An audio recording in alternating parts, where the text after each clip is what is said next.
they have paracentral defects due to normal pressure glaucoma, they may be complaining first about difficulty reading or playing golf, especially if they're not a great golfer and they don't know exactly where that golf drive is going. Part of the issues that we have in glaucoma is there's some variability issues with standard perimetry. The type of defect may vary greatly if it's a very deep defect. And if the patient has a peripheral defect, there may be more variation on subsequent visual fields than if they have a central defect. Some of the advantages of standard automated perimetry is it's widely used. It utilizes automated instruments, and we have gotten used to statistical software to help us evaluate the results. Some of the limitations of standard automated perimetry are that it does underestimate optic nerve damage. You know, there are papers by Harry Quigley done decades ago that show that maybe 20 to 50% of optic nerve fibers need to be lost before visual field defects may be detectable with automated perimetry. And patients may lose up to 90% of their nerve fibers in some patients before they notice symptoms. And that's because when patients use both eyes, the visual system kind of fills in any gaps. Now, John Keltner in 2000 reported in the ocular hypertension treatment study that there was poor reproducibility between tests. Now, one may say, well, maybe that's because there's a lot of variability. And patients just aren't very good at taking tests consistently and reliably. I would say there may be another theory. The other theory is that patients have good days and bad days. And as you're going down in terms of your visual function getting worse, it's not a straight line downward. Sometimes there's a little bit of a plateau effect or maybe a little reversal, but overall it's going down. So this may just indicate the variability we have when we're trying to detect visual field defects. This is a slide lent to me by Steve Mansberger in Oregon. I want you to pay attention to the vertical cup to disc ratio. So initially, the visual field is normal, 10-2. The vertical cup to disc ratio appears very normal. Here's some subsequent disc photos. You could see that you could convince yourself maybe that vertical cup to disc ratio is elongating, still a normal 10-2. It's not until much later when you see that the vertical cup to disc ratio has in fact elongated, and now you have a defect very close to fixation. So when we're talking about selective functional tests, maybe there are better tests than just automated perimetry. We have to recognize that while we have 4 photoreceptors, there are over 20 different kinds of ganglion cells. The ones that we are most familiar with include the P cells, the parvocellular cells, which really focus on vision, central vision.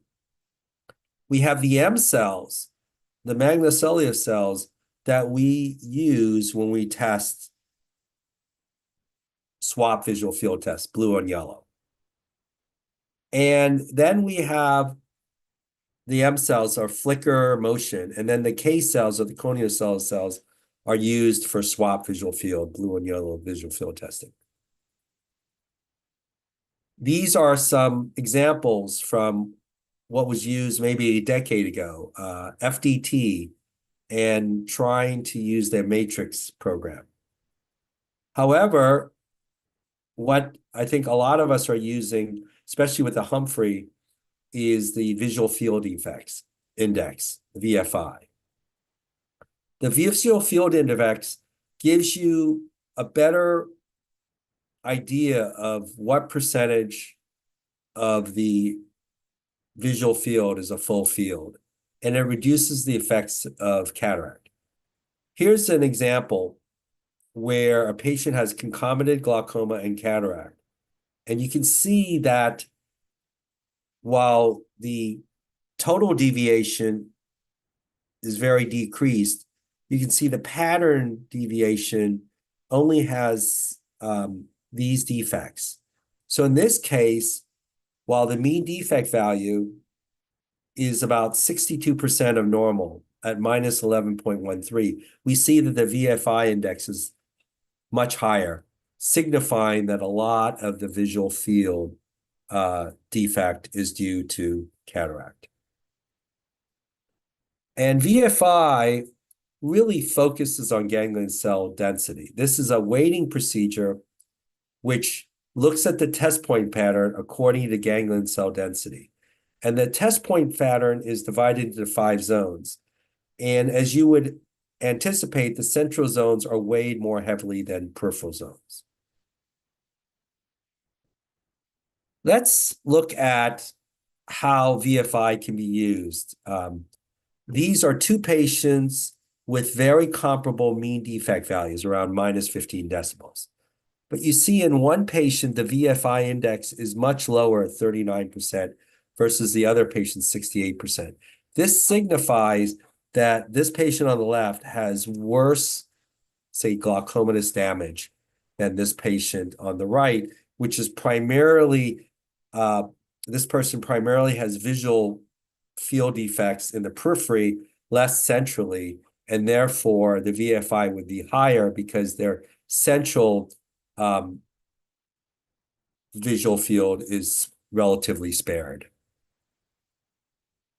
If you look at some of the useful tools you can use in VFI, you can see that VFI does not change when one has cataract surgery. Therefore, you can follow patients oftentimes consistently over years, even if cataract surgery has been performed. So the advantages of VFI in some of the newer analysis tools are it's scaled according to ganglion cell density. It's less sensitive to cataract than mean defect. I think patients really like it because it's comprehensible. Patients oftentimes want to know one figure that gives them an indication whether their visual fields are getting better or worse. Before VFI came about, I would then explain, oh, your mean defect value slightly got worse, but here's your pattern standard deviation, your mean. It's much easier to say their VFI is getting worse. And it's oftentimes on a compact printout. What about some other technologies that we've read about? One is pattern ERG. And the Miami group has really championed pattern ERG. It does seem to demonstrate improvement if you lower IOP in high tension open-angle glaucoma and normal tension glaucoma. And you can show that a progressive loss of retinal ganglion cell function as determined by pattern ERG, you can blunt this deterioration if you lower IOP. And even in glaucoma suspects, the Miami group has shown that you do see some early potential indications of glaucoma. You do see diminished pattern ERG amplitude and a phase delay. What about multifocal VEP, which Don Hood and the Columbia University group have really published on? They published on this for over 2 decades. I believe this may be a promising research area in glaucoma. You do see that reduced response to the high flicker visual evoked potentials correspond to the degree of glaucoma damage. What's interesting is that this test may be abnormal when automated perimetry is normal, but the reverse is also true, where this test may be normal when standard automated perimetry is abnormal. This test does selectively test the M cells on the response. I think the reason why this test has not gone into greater clinical use is the fact that these tests take very lengthy period of time, oftentimes an hour, and in a busy, let's say, glaucoma practice, it would be very difficult to fit in more than a couple of these tests during the day, just given how busy and how many patients there are. So about 15 years ago, I got interested in this additional new technology for the rapid and objective assessment of M cell defects associated with glaucoma. So this technology, which is still being researched, is called the ICVP. So a patient has 3 scalp electrodes placed. These scalp electrodes are what would be similar to the scalp electrodes you would have placed if you were getting, let's say, an EEG test, electroencephalogram test in neurology. And you're looking at selective stimuli. The theory is that when you use this technology, you're really assessing the electrical activity of magnocellulars 1 and 2 in the lateral nucleus. This is where the M cells project to.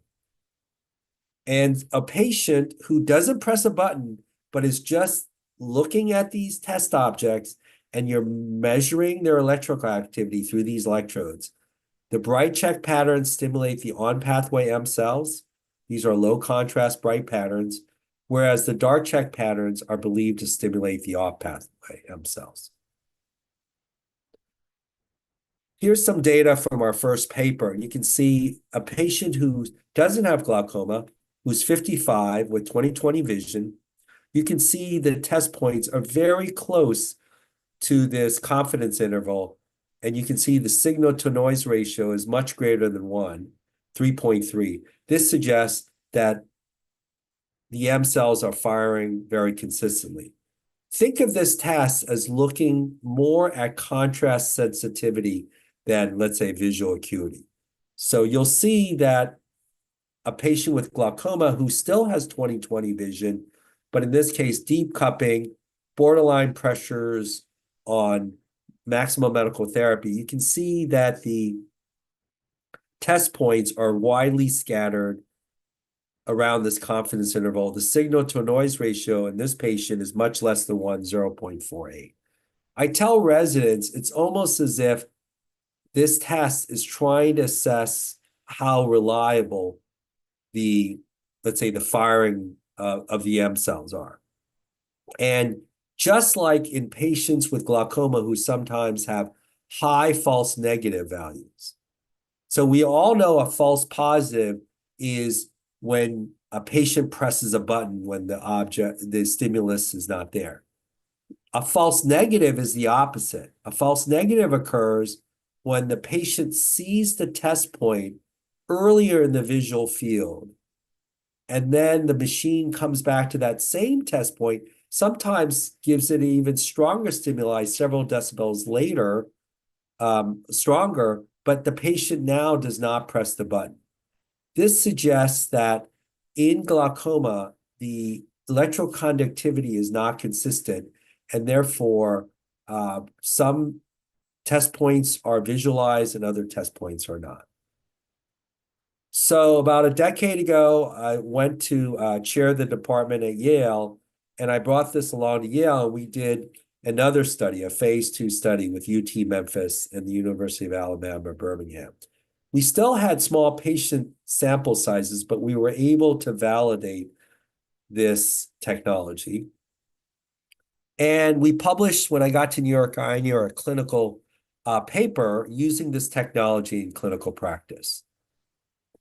And once again, looking at the data from control and glaucoma patients, you can see the test points are very similar, very close to this confidence interval. You can see the signal-to-noise ratio is above 1 at 3.6. A patient with glaucoma with the same level of visual acuity has maybe some discordant test points, and therefore there's much greater variability. You can see the signal-to-noise ratio is much less than 1 at 0.41. So the evidence to date suggests that the macular cellular pathway is preferentially affected in early glaucoma. The M cells do appear to respond preferentially to motion and low contrast sensitivity. And this technology may be useful in, let's say, future neuroprotection studies alongside our standard automated perimetry. And that's why I got interested in some of this visual function technology, because I do believe that we do need other agents that target neuroprotection. But how do we demonstrate this neuroprotective effect? And I do believe that other technologies will need to be used rather in addition to standard automated perimetry to discern these neuroprotective effects. We know that in visual fields, and this is a little article in earlier this year where, I pointed out that virtual reality perimetry may be a new technology that does seem to be accepted readily by patients. It does have eye tracking technology. They're developing algorithms that test if you have patients with advanced glaucoma. User-friendly, certainly affordable, and a potential time saver. And more importantly, these tests may be performed at home, maybe at the primary care physician's office, maybe screening in remote areas. Now, one of the challenges that we have in using these technologies is that have, let's say, decades of data in patients we've been following with standard or automated perimetry.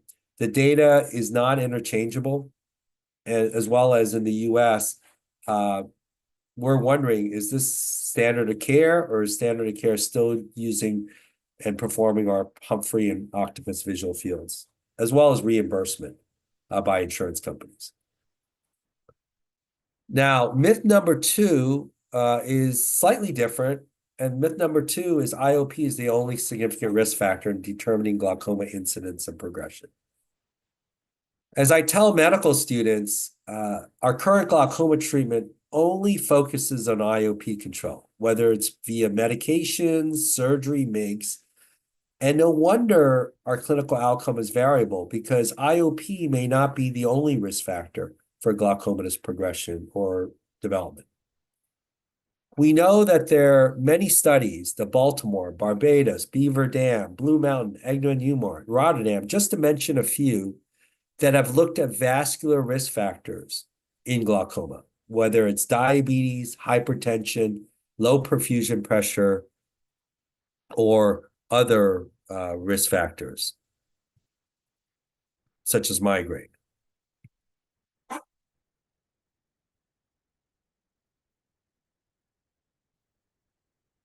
How about perfusion pressure?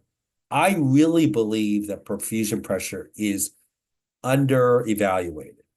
And the reason is that we know from the Baltimore Eye Survey that if you have a very low diastolic perfusion pressure, and the way I define diastolic perfusion pressure is take your diastolic blood pressure and you subtract the IOP.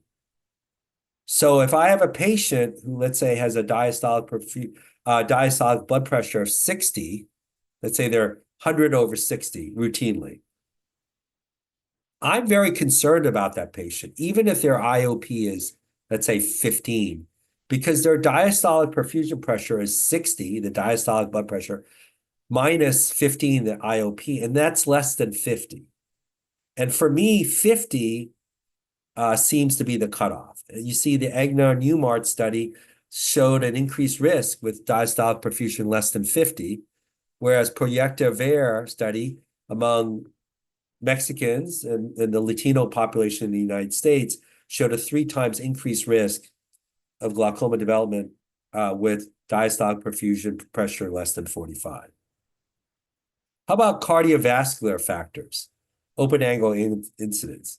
We know that in the Barbados Eye study, besides age, family history, higher IOP, thinner CCT, corneal thickness, additional risk factors were lower systolic blood pressure. You can see the relative risk is 0.91 per every 10 millimeter mercury decrease in lower systolic blood pressure. as well as lower systolic ocular perfusion pressure, diastolic ocular perfusion pressure, and mean ocular perfusion pressure. Want you to point out that a relative risk is 2.6 for a low mean perfusion pressure less than 40. So we know that a patient who measures, let's say, 160 before they go to bed, we know that based on the work coming out of Korea, South Korea, that some patients have nocturnal blood pressure dips. So imagine if that patient has a dip, let's say down to 50 diastolic, and their IOP is quote unquote relatively controlled at 15. 50 minus 15 means their perfusion pressure is certainly less than 40 at 35 millimeters of mercury. So as we look at cardiovascular factors, just recognize that systolic perfusion pressure, diastolic perfusion pressure should be looked at as a risk factor. Cardiovascular disease history should be looked at as a risk factor, as well as lower systolic blood pressure. But perfusion, blood pressure, is not the only risk factor.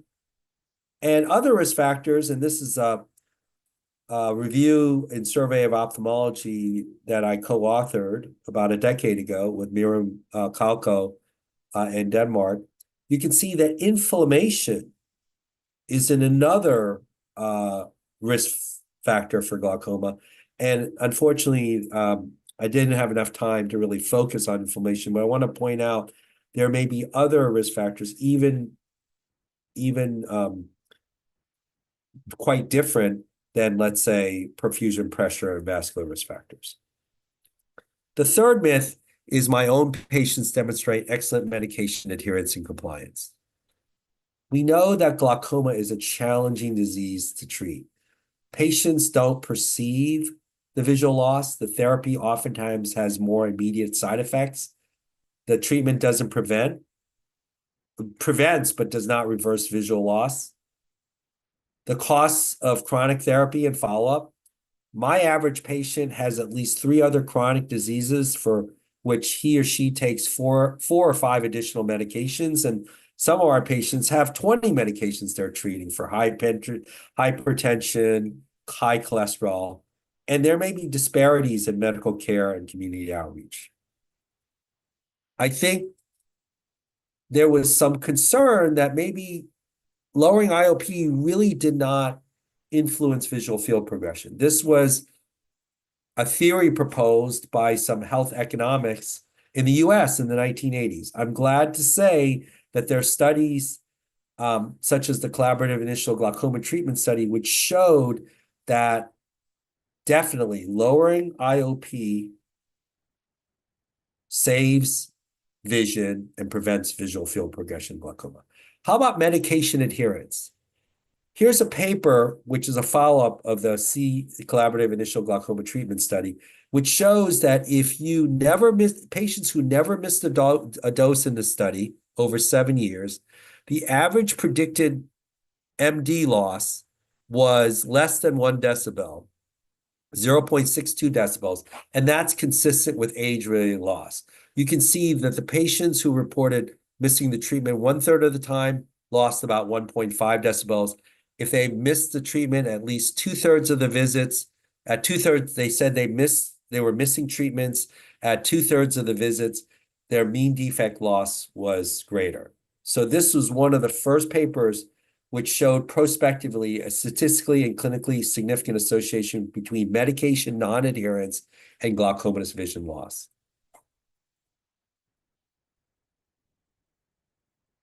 Dr. George Spaeth, a very honored glaucoma specialist in Philadelphia, very famous, did a study among his own patients, 100 of patients. And when we use multiple medications, patients say that they are less adherent to therapy. These are multiple glaucoma medications. And that's why I think combination glaucoma therapies, combination glaucoma drops have been proven to be very, very popular to use in the United States. What are some of the barriers to adherence with medical therapy? I got involved in some studies over 2 decades ago when I was at Vanderbilt University, and you can see that when you interview patients, patients have many distinct obstacles to being good adherence to medical therapy. 71 different reasons that they reported having difficulty complying with therapy. Even in this study, we said, assume that medications are all paid for, so you don't have to worry about the cost of medications. And over half the reasons were due to what we call situational environmental. You can see a third of the reasons were due to regimen factors. That is, there were problems with the drops. They caused burning, they caused stinging, they caused red eyes. Luckily, only 3% were due to provider factors. That is, the doctors did not explain the need to take the drops.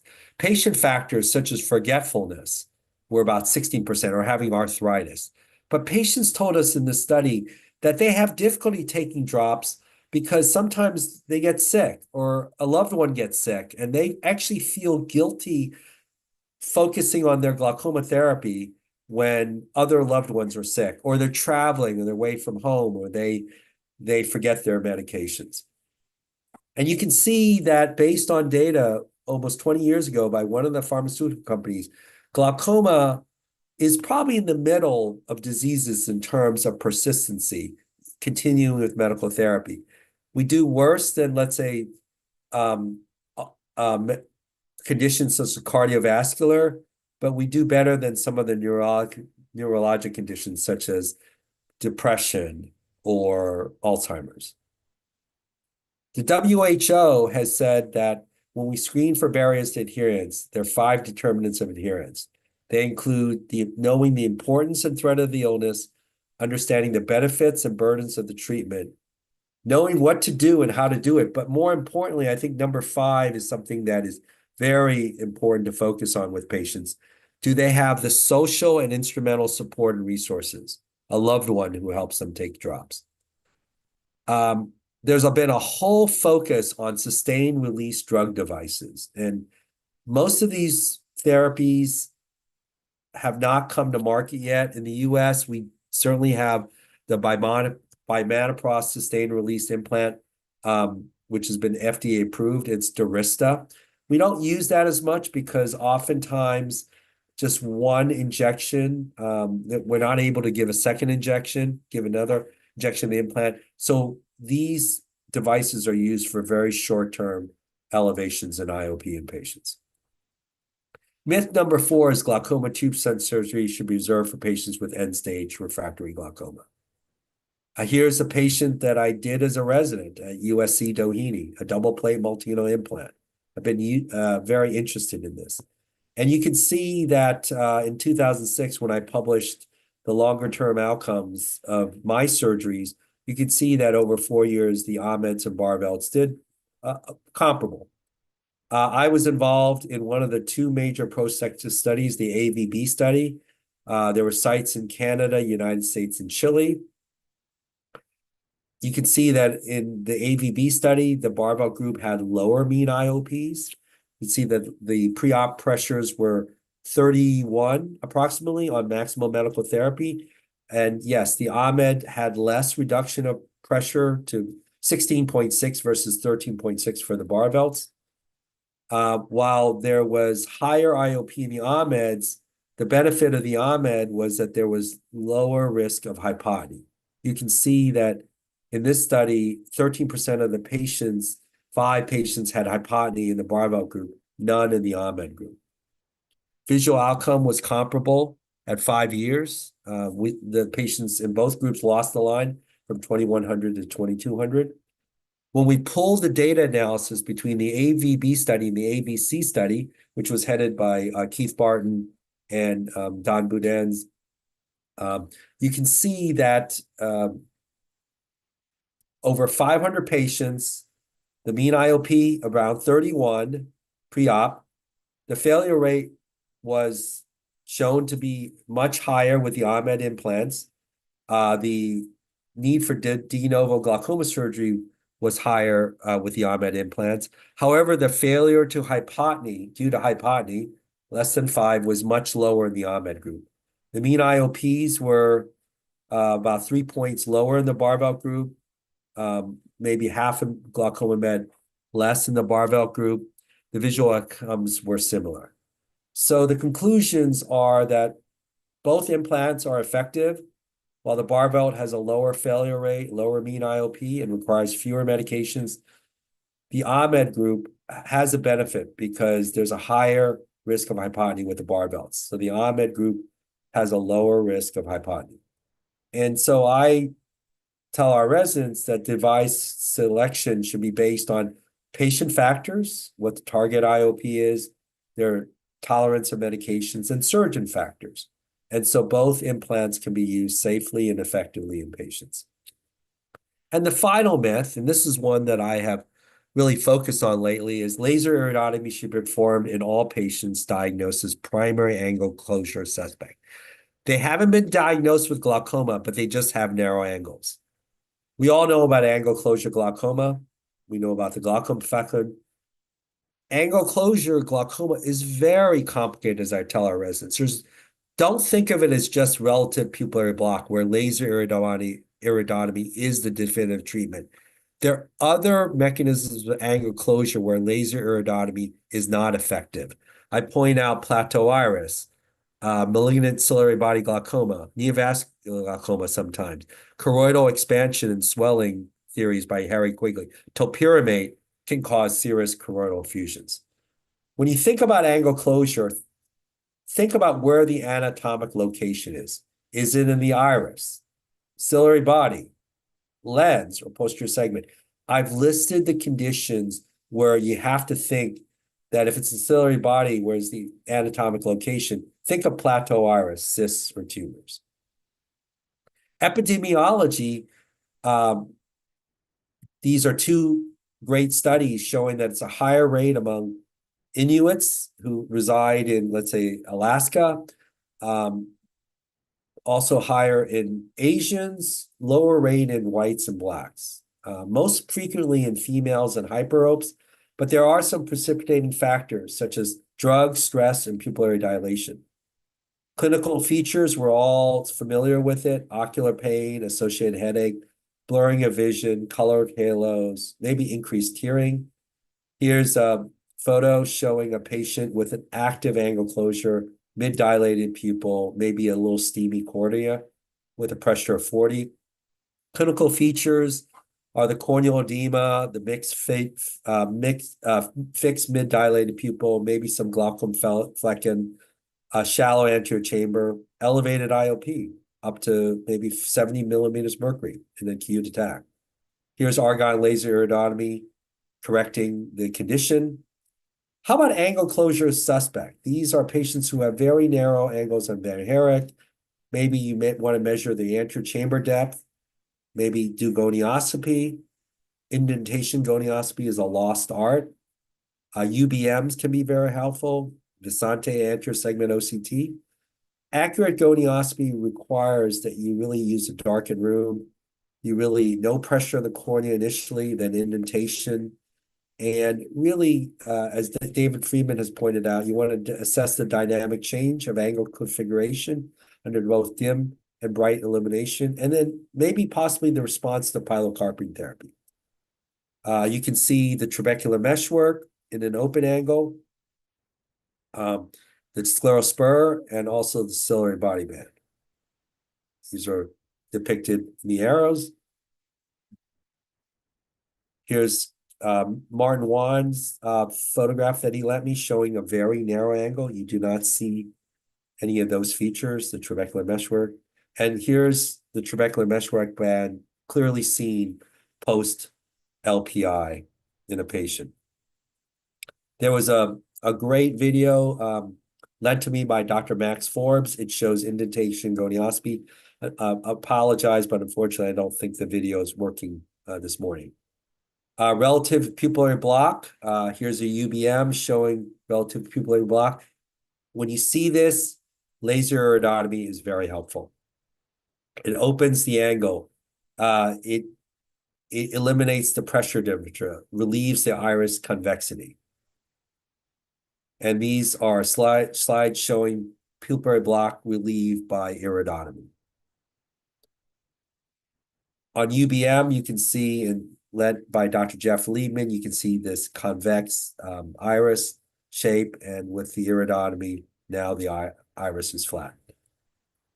What about this younger patient? And this is work of Dr. Rich, Chang, and Liebman, showing that if you've got a younger patient, do not necessarily assume it's relative pupillary block.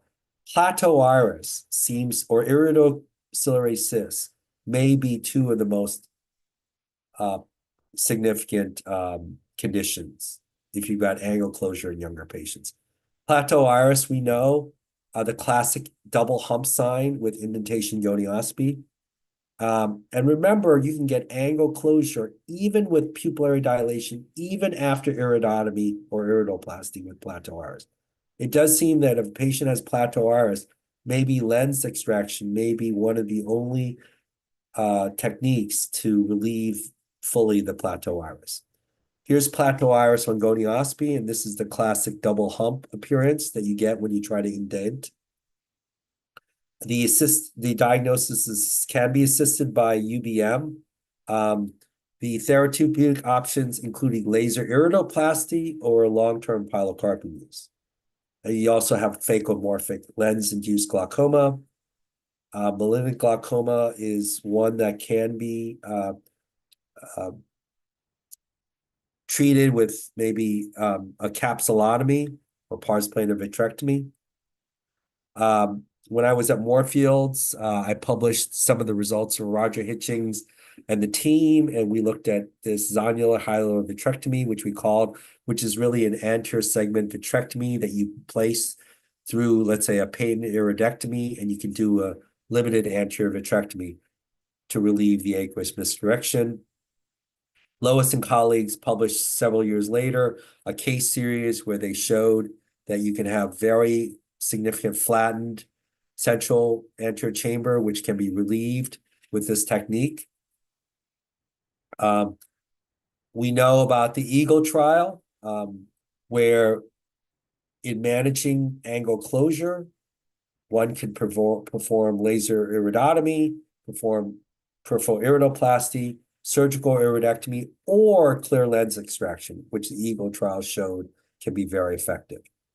Here's a patient with peripheral iridotomy, a chamber angle before laser PI again, and much deeper after laser PI.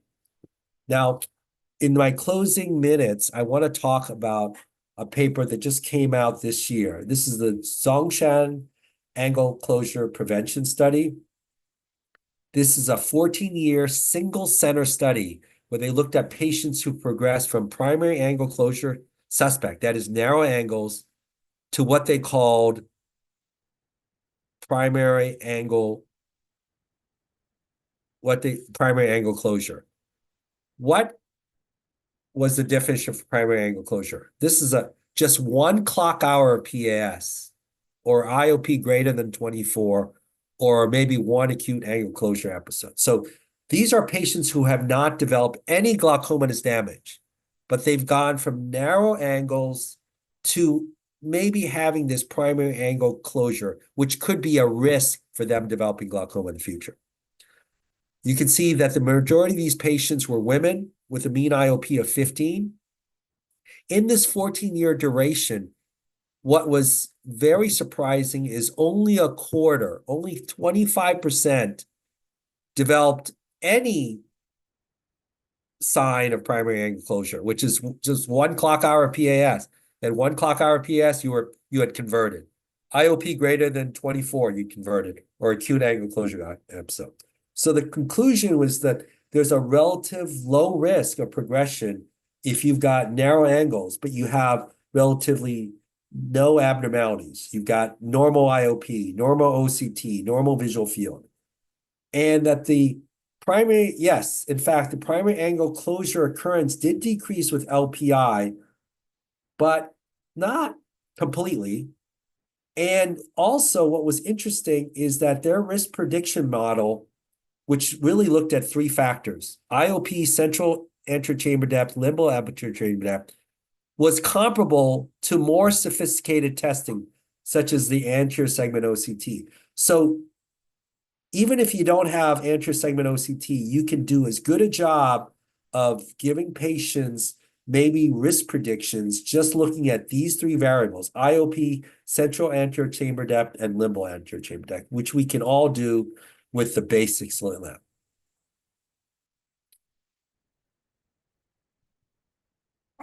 So I wrote a commentary on this, and my commentary was, wow, this is very interesting. This is only a 1 to 2 yearly risk of conversion to primary angle closure. Why are, at least in the US, it seems like patients come to me all the time saying, I've never had a problem, I have narrow angles, and now my doctors want to do laser iridotomy, even though my eye pressure is normal, my OCT is normal, my visual fields are totally normal, I've never had an acute angle closure attack. They're telling me I need to have this laser immediately. And they're young. So besides IOP and narrow central anterior chamber depth, limbal anterior chamber depth, what should we look at? Well, if they have classic pupillary block, they should be older, maybe Asian race, female, hypero. What if they're young? Well, I think we have to rule out other conditions, such as plateau iris, where there may not be any benefit from laser iridotomy. And we may want to consider, if we're before proceeding to laser, the 15-minute dark room prone test where we turn off the lights, have our patients put their, let's say, lie down or close their eyes, maybe lie down, put their head on the slit lamp, and then we measure their pressures 15 minutes later to see if their IOP did in fact go up. And I've been telling patients that close observation may be a reasonable alternative if they are very observant and they want to avoid any of the post-LPI adverse effects, such as visual dysphotopsia, such as blurred vision, double vision, maybe a halo effect, or cataract progression. So if patients want to be managed conservatively, what I tell them is you have to avoid over-the-counter cold medicines and tell me you're never going to wear a scopolamine patch for seasickness because that can dilate your pupils. And you have to carry your smartphones because we have in our possession, all of us with our smartphones, iPhone, Android, a very bright flashlight. And if they sense they're having an acute angle closure attack, they can stop that angle closure attack, I believe, shining the flashlight on their pupils. And in fact, because it's a bilateral response, they don't even have to be able to figure out which eye has, let's say, the acute angle closure attack. They shine it on one pupil, both pupils will constrict and hopefully break an angle closure attack. So in summary, I hope I tried to convince you that we do have myths in glaucoma. I believe the myths in glaucoma revolve around visual field loss, whether that's really patients can notice it, whether IOP is the only significant risk factor. I do not believe IOP is the only significant risk factor. Whether patients demonstrate excellent medication adherence. My own patients have difficulty taking drops. I do glaucoma tube shunt surgery earlier if a patient I don't think will come back for the follow-up necessary for trabeculectomy. I will maybe put in a glaucoma tube shunt. And I don't recommend laser iridotomy in all primary angle closure suspect patients, especially those that are young and those that have plateau iris. Thank you very much. Thank you very much, Professor Sai. I think we all had the experience of a wonderful lecture and insight into various aspects and the myths, particularly with regards to the glaucoma diagnosis and care. And your very clear explanation and pictures of the scotomas, which most often we explain to patients and we get in literature. I think it's a clear eye-opener that we should not be doing so, and what patients actually experience is quite different from what we think it is. And your description of electrophysiology such as PERG and multifocal VEP is also an eye-opener. I think many of us don't use it at all in our clinical practices, and I think we should evaluate and look at least a certain subset of patients where electrophysiology will become important or is already important in the management of these patients. And of course, your description of the diastolic proficient pressure, the ocular proficient pressure, and the understanding ocular proficient pressure, which most of us ignore and measure just the visual fields in the intraocular pressure in clinical practices. I think we should look at the blood flow and the ocular proficient pressure in particular. And I think all of us, have to realize that the elephant in the room is the adherence in our practices. And we all just sort of ignorant, like you mentioned, we all ignore it and we sort of find some reason to explain away the reason why the patient is not using. But I think your paper on 71 obstacles in glaucoma adherence, I think was a real eye-opener, and you have really brought forth the understanding that you have to pay attention to adherence if you want to manage your glaucoma patients properly. And your explanation about and your papers on the primary tube indication for tubes earlier on is somewhat it's not the practice of what we do here in India. And I'm going to ask one of our esteemed panelists to also comment on that. And your insights on angle closure disease, management of malignant glaucoma, in particular the zonulohyalotomy and the vitrectomy, which we all do at the management of malignant glaucoma. And of course, the role of provocative tests, which you mentioned, I think that also merits some maybe a discussion with one of our panelists. With this in mind, I really wish to thank you for highlighting most of the common things which you have highlighted as myths. And I'm going to ask Professor Shanta to invite her comments regards to the use of primary tubes earlier on in our management of glaucomas, and also her understanding and her how she does, and if at all she does any provocative tests in her practice. She is from Shankar Netralaya and one of the largest premier and referral center for glaucoma in this part of the country. Professor Shanta. Thank you, Murli. I'll take the question regarding the tube implants first. I must admit that after the TVT studies came out and the ABC studies came out, we did become a little more aggressive in performing tube implants as primary procedures.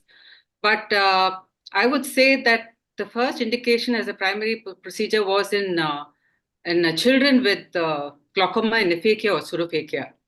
We found that trabeculectomy didn't work very well or hardly at all, so we started performing them as primary procedures in those cases. We did perform them as primary procedures for some of the secondary glaucomas, such as the neovascular glaucoma, Aios syndrome, some really bad post-uveitic glaucomas, etc. But for primary open-angle glaucoma and primary angle closure glaucoma, we have not used it as a primary surgery. So this is the way we started out. Maybe we I do believe trabeculectomy is probably the best surgery if the patient can come back. We do have situations where, let's say, patients are maybe in a nursing home and in those cases where I can't be satisfied that I'll be able to manage them appropriate, let's say with laser sutural isis, I use one releasable suture, which I think others have used. But even with one releasable suture, I found that the tubes are more consistent. They don't lower the pressure as well. They don't get the patients off as many medications as trabeculectomy. However, they do seem to have a lower risk of, let's say, blebitis or blood infection or endophthalmitis. So I use it sometimes when I don't think the patient's going to be fully adherent with, let's say, the medications post-op, or they're going to have difficulty seeing me on a routine basis. But I agree with you. Trabeculectomy, if you can do a trabeculectomy well and the patient comes back for follow-up visits and manage well, it's almost like hitting in the US where we play a lot of baseball. I know more cricket in India. It's a home run. I tell patients it's a home run. It's the best. However, I tell patients with a trabeculectomy, you can strike out. You can develop endophthalmitis or blebitis or maybe a single. Whereas I tell them that the tubes are more like doubles. That is, it's not a home run, but they're more likely to succeed in certain cases, such as you mentioned, neovascular glaucoma, which is where I tend to use them as primary therapy or surgical therapy. Thank you. I agree with you. Thank you, I think Dr. the Shanta. second, Yeah, the the second second question. comment you had asked me about primary angle closure suspects. I must admit that when I started out my practice, I was a little more aggressive about performing a prophylactic PI in many patients with who present as primary angle closure suspects. But the longer I have been in practice, I find that progression to primary angle closure or primary angle closure glaucoma is uh, pretty slow. But the only issue we have in our country is poor follow-up. So although we diagnose them as angle closure suspects, if we feel that they are unlikely to come for follow-up, and if we find signs that they are likely to be at higher risk, then we do go ahead and perform a PI. We don't perform a provocative test in our center because it's a little difficult. There are logistic reasons why it's Right. it's a problem to get patients to do this. But I think it's a good idea. Maybe if we have patients who with very strong risk factors, we can use that as an additional point to deliver this treatment. I love to hear. I'm very excited to hear that you have the same experience, that they don't all develop, like, let's say, an angle closure attack. I used to do also a lot more laser iridotomies because I was so concerned if patients traveled that they could not get to site. And most people at the time did, they'd say, I don't want a laser, but I'm so worried about angle closure. So I would even give them a prescription for pilocarpine, knowing all the downsides, a risk of retinal detachment.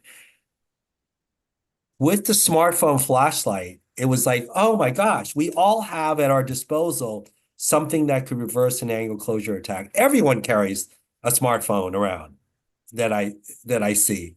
And so if they promise me that they'll always have it around, because I've treated patients who had angle closure attacks, let's say going to the movie theater, and they knew they had an angle closure attack, but they couldn't get to a bright light, and it took a long time to go to the emergency department.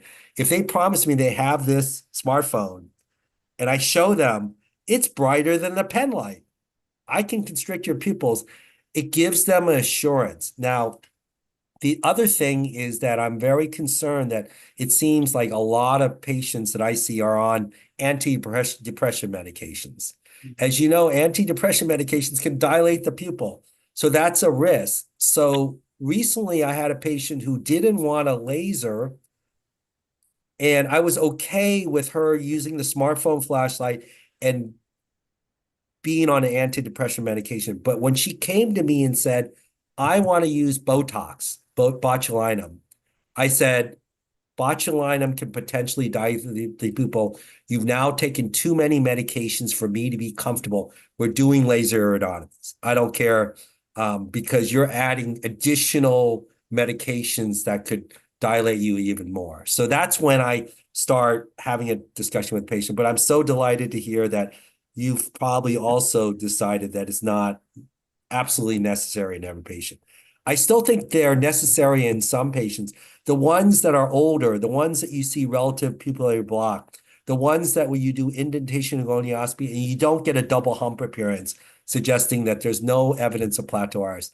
In those patients, I think laser iridotomy is curative, and they don't have to worry about having a smartphone around. The others, I'm not as certain. So thank you for your comment. Thank you, Professor Sai. I think we'll have one quick comment from Dr. Devendra Sood before we move on to the case presentations. So I've been doing a lot of provocative tests in the past because we would see a number of patients who had shallow chambers. The funny part about provocative tests, and we used to do the prone provocative test, the darkroom prone provocative test, there would be patients who would be positive. Now, if you take positive as a rise of 8 millimeter mercury in intraocular pressure from baseline, then you are likely to have false positives too, because it's important that the rise in intraocular pressure be correlated with further narrowing of the angle on gonioscopy. Or you could have patients who had the rise in intraocular pressure, but no change in gonioscopy. And you could have patients who were so-called negative because the pressure didn't rise, but the gonioscopy angles changed further. So I think it's the change in the angle which is more important on prone provocative test or any provocative test than just the there's just been a rise in intraocular pressure. And I have had embarrassing moments where we felt that neither the angle had changed and the pressure had not risen to the extent we wanted. And we gave the patient a medical report saying no treatment required at this point of time. They came back 6 months to 9 months later with a full-blown attack of angle closure in a very embarrassing situation for us. So I think all these tests need to be looked at in totality and not being foolproof in being able to say yes glaucoma or no glaucoma to justify the need for a laser iridotomy. That's a great Thank you, comment. I totally agree with you. So when I do the darkroom prone test, I tell them, hey, this is not definitive, but guess what? If your pressure rises, I'm going to do a laser iridotomy, or as you point out, your angle changes. But I said, even if you, I tell them the same thing. Even if you have a negative test, guess what? It doesn't say that you'll never develop it. That's why I feel so much better with the smartphone, because I say your it didn't go up, your angle didn't change, but you still have to carry this around because you still have a risk of angle closure, because I don't know how darkened the environment you're going to be in, and I don't know how long you're going to be in a darkened environment. And I do believe that, movie theaters, certain situations that we have do make it higher risk. So I agree with you. It's a good test to do if the patient is still doesn't want to have the laser, and if you get a positive, even if it doesn't indicate they'll develop it, it convinces them that they should have something. So, and I agree. The angle may not change, but if they have even any pressure rise, like maybe five or six, I'll use that to convince them, hey, you need to have it. So, Dr. Tripti, I'd request Dr. Tripti Patil to present her first case on great.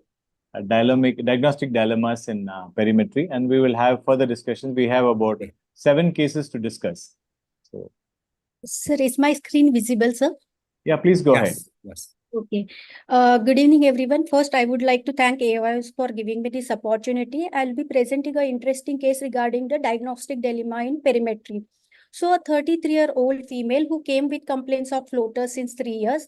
She was a known myopic, wearing glasses since young age. She gave family history of glaucoma to her elder sibling and her father. She denied any history of systemic illness or family history of glaucoma.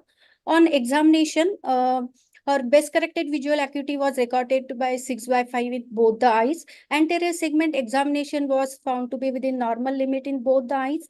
And Goldman applanation tonometry IOP was recorded 10 mm of edge in right eye and 11 mm of edge in both left eye. Her pachymetry was average thickness. Gonioscopy revealed presence of open angle up to scleral spur in all quadrant with 1+ trabecular meshwork pigmentation in both the eyes. The disc shows average size disc with CD ratio of 0.6 with superotemporal slope, with absence of RNFL defect with peripapillary atrophy. The left eye also showed similar changes, so its symmetrical cupping was noted. The fundus examination did not reveal any peripheral treatable lesion. Visual field test was done because there was symmetrical disc changes. The field test did show some superior arcuate scotoma, and the defect was surprisingly symmetrical in both the eyes. So we repeated the field test with the contact lens also, and the defect remained persistent.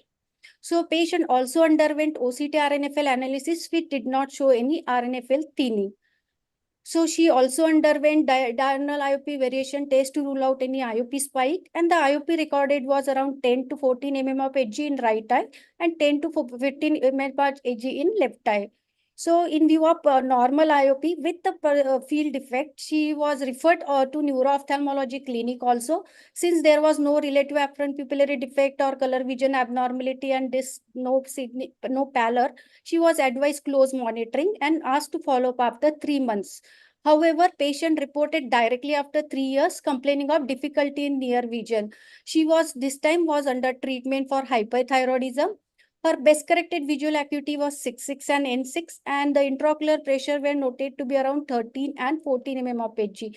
This found to be stable. However, this time the retina shows some subtle pigmentary changes. She denied any history of night blindness. So on fundus examination, the discs were found to be stable. However, the retinal pigmentation was seen inferiorly, which were better appreciated on the red-free photograph as marked with the red arrow. So patient again underwent field test where the defect were found to be persistent but stable. She also underwent RNFL analysis where there was no thinning of RNFL noted. She was referred to retina clinic in view of these pigmentary changes, and she was advised to undergo macula OCT and electroretinogram. So the macula OCT revealed presence of ellipsoid layer thinning with RPE defect. And electroretinogram shows presence of non-recordable single flash rod response and delayed and reduced combined photopic response, suggestive of retinitis pigmentosa. So keeping this finding in mind, she was asked to undergo genetic counseling, and all other family members were also advised for regular screening. So this was a case of atypical retinitis pigmentosa, also known as sectoral retinitis pigmentosa, where there is a rare form of rod cone dystrophy, and the changes are usually involve only one particular segment. It's more common in lower nasal quadrant. There will be pigmentary clump along the attenuated retinal vessels, and the visual field defect usually corresponds with the affected quadrant. Exact pathogenesis remain unknown. However, localized retinal degeneration is one of the suspected mechanism. So the atypical retinitis pigmentosa is asymmetric in nature. It has milder functional impairment as compared to typical RP, and it has slower progression rate, and it's mostly autosomal dominant. Thank you. Thank you, Dr. Tripti. I think very clear and very crisp presentation with regards to the dilemmas we often face with regards to changes in the visual field, but we don't see it on the structural changes and so on. Dr. Chandrima, are you there? Yeah. Chandrima? Yeah, I would like to invite your comments on this case before we ask Professor Sai also to come in.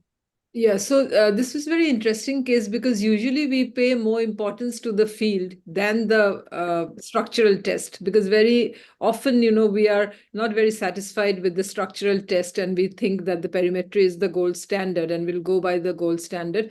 But this was a typical case where, there was inferior quadrant retinitis pigmentosa. But I'd just like to ask Dr. Tripti, I think, that was there at all no saltpeter appearance in the fundus in that area also when you did an indirect ophthalmoscopy? No, ma'am, it was not very clear. Okay. It was very subtle changes. Only after careful examination we noticed. Yeah, because otherwise generally it's it's quite significantly seen the saltpeter appearance in retinitis pigmentosa, but otherwise I would say that this is something we need to take note of, that sometimes the structural tests can actually point to us having a second look at the functional test, which we generally think to be the gold standard. A very well presented case, basically. Yeah. Thank you, ma'am. Professor Sai? Yeah, this is a great case. It illustrates what we're trying to teach our residents, that not every visual field defect is glaucoma. And you have to look at it. Now, you could argue that this patient had, let's say, significant family history. Was myopic, I think -5 or -6. Diopters, had low central corneal thickness. I don't know what the blood pressure was, but let's say blood pressure was low. You could say, oh, this could be, poor perfusion, what I had talked about. However, it's such a disconnect between the OCT and the visual field defect, as well as that even though there was some cupping, it wasn't like there was incredibly thin rim. So you really couldn't convince yourself that this was very consistent. And you could possibly say, gosh, with myopes, we know that sometimes the OCT normal values aren't quite, as consistent, but this was like OCT was completely, normal, 360.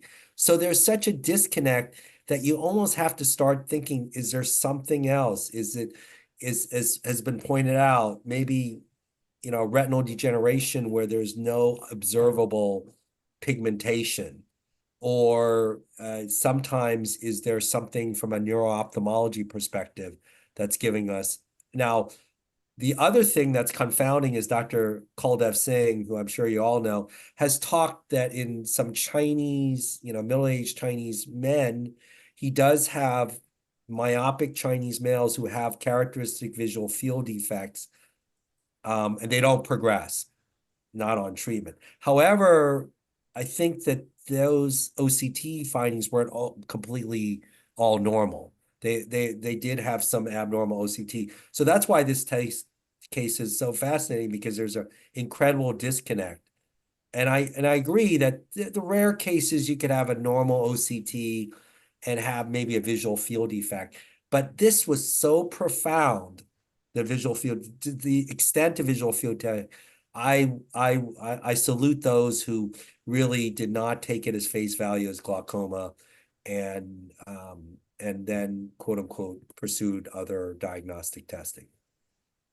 Crashing visual fields. Dr. Abhipsa Sahu is going to present to us a different case of something again with dilemmas in visual fields. So, Dr. Sahu, are you ready? Yes, sir.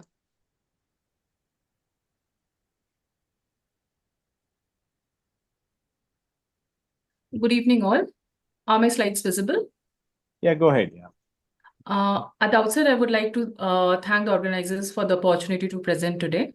So my case is a 72-year-old male presented to the OPD for a routine follow-up. He was earlier diagnosed to have primary angle closure glaucoma, status post trabeculectomy. At the time of presentation, he was not on any anti-glaucoma medication. And he's a known hypertensive since 20 years on a single antihypertensive medication.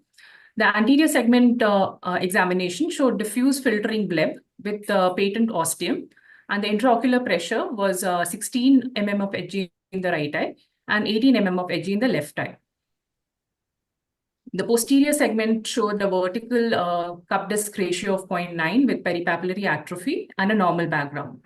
We followed up the patient with serial visual fields and found that the right eye showed slow progression, whereas the left eye showed fast progression. He was then started on a prostaglandin analog in the left eye, but despite of the treatment, he continued to progress in the left eye. Hence, we did some additional workup to rule out any systemic cause for the progression. We did diurnal variation test, ambulatory 24-hour BP monitoring, blood investigation, ECG, echo, and carotid Doppler to rule out any vascular injuries. All the tests were inconclusive for the progression. So we again went back to a detailed history, and we found that he was a avid yoga practitioner for past 10 years, and he used to practice Shirshasana, which is the headstand. We also found that he had a past history of smoking, and he used to be a heavy smoker, which he quit 8 years back.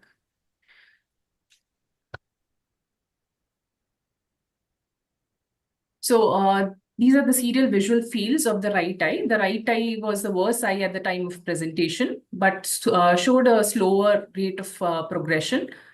The initial rate of progression was minus 1.2 decibel per year.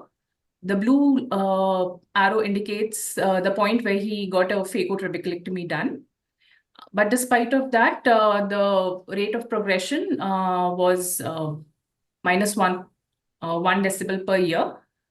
That is prior to stopping the Shirshasana.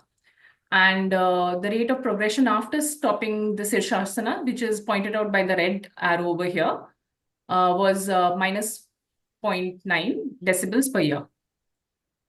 However, the left eye, which was the better eye at the time of presentation, showed a very fast rate of progression initially.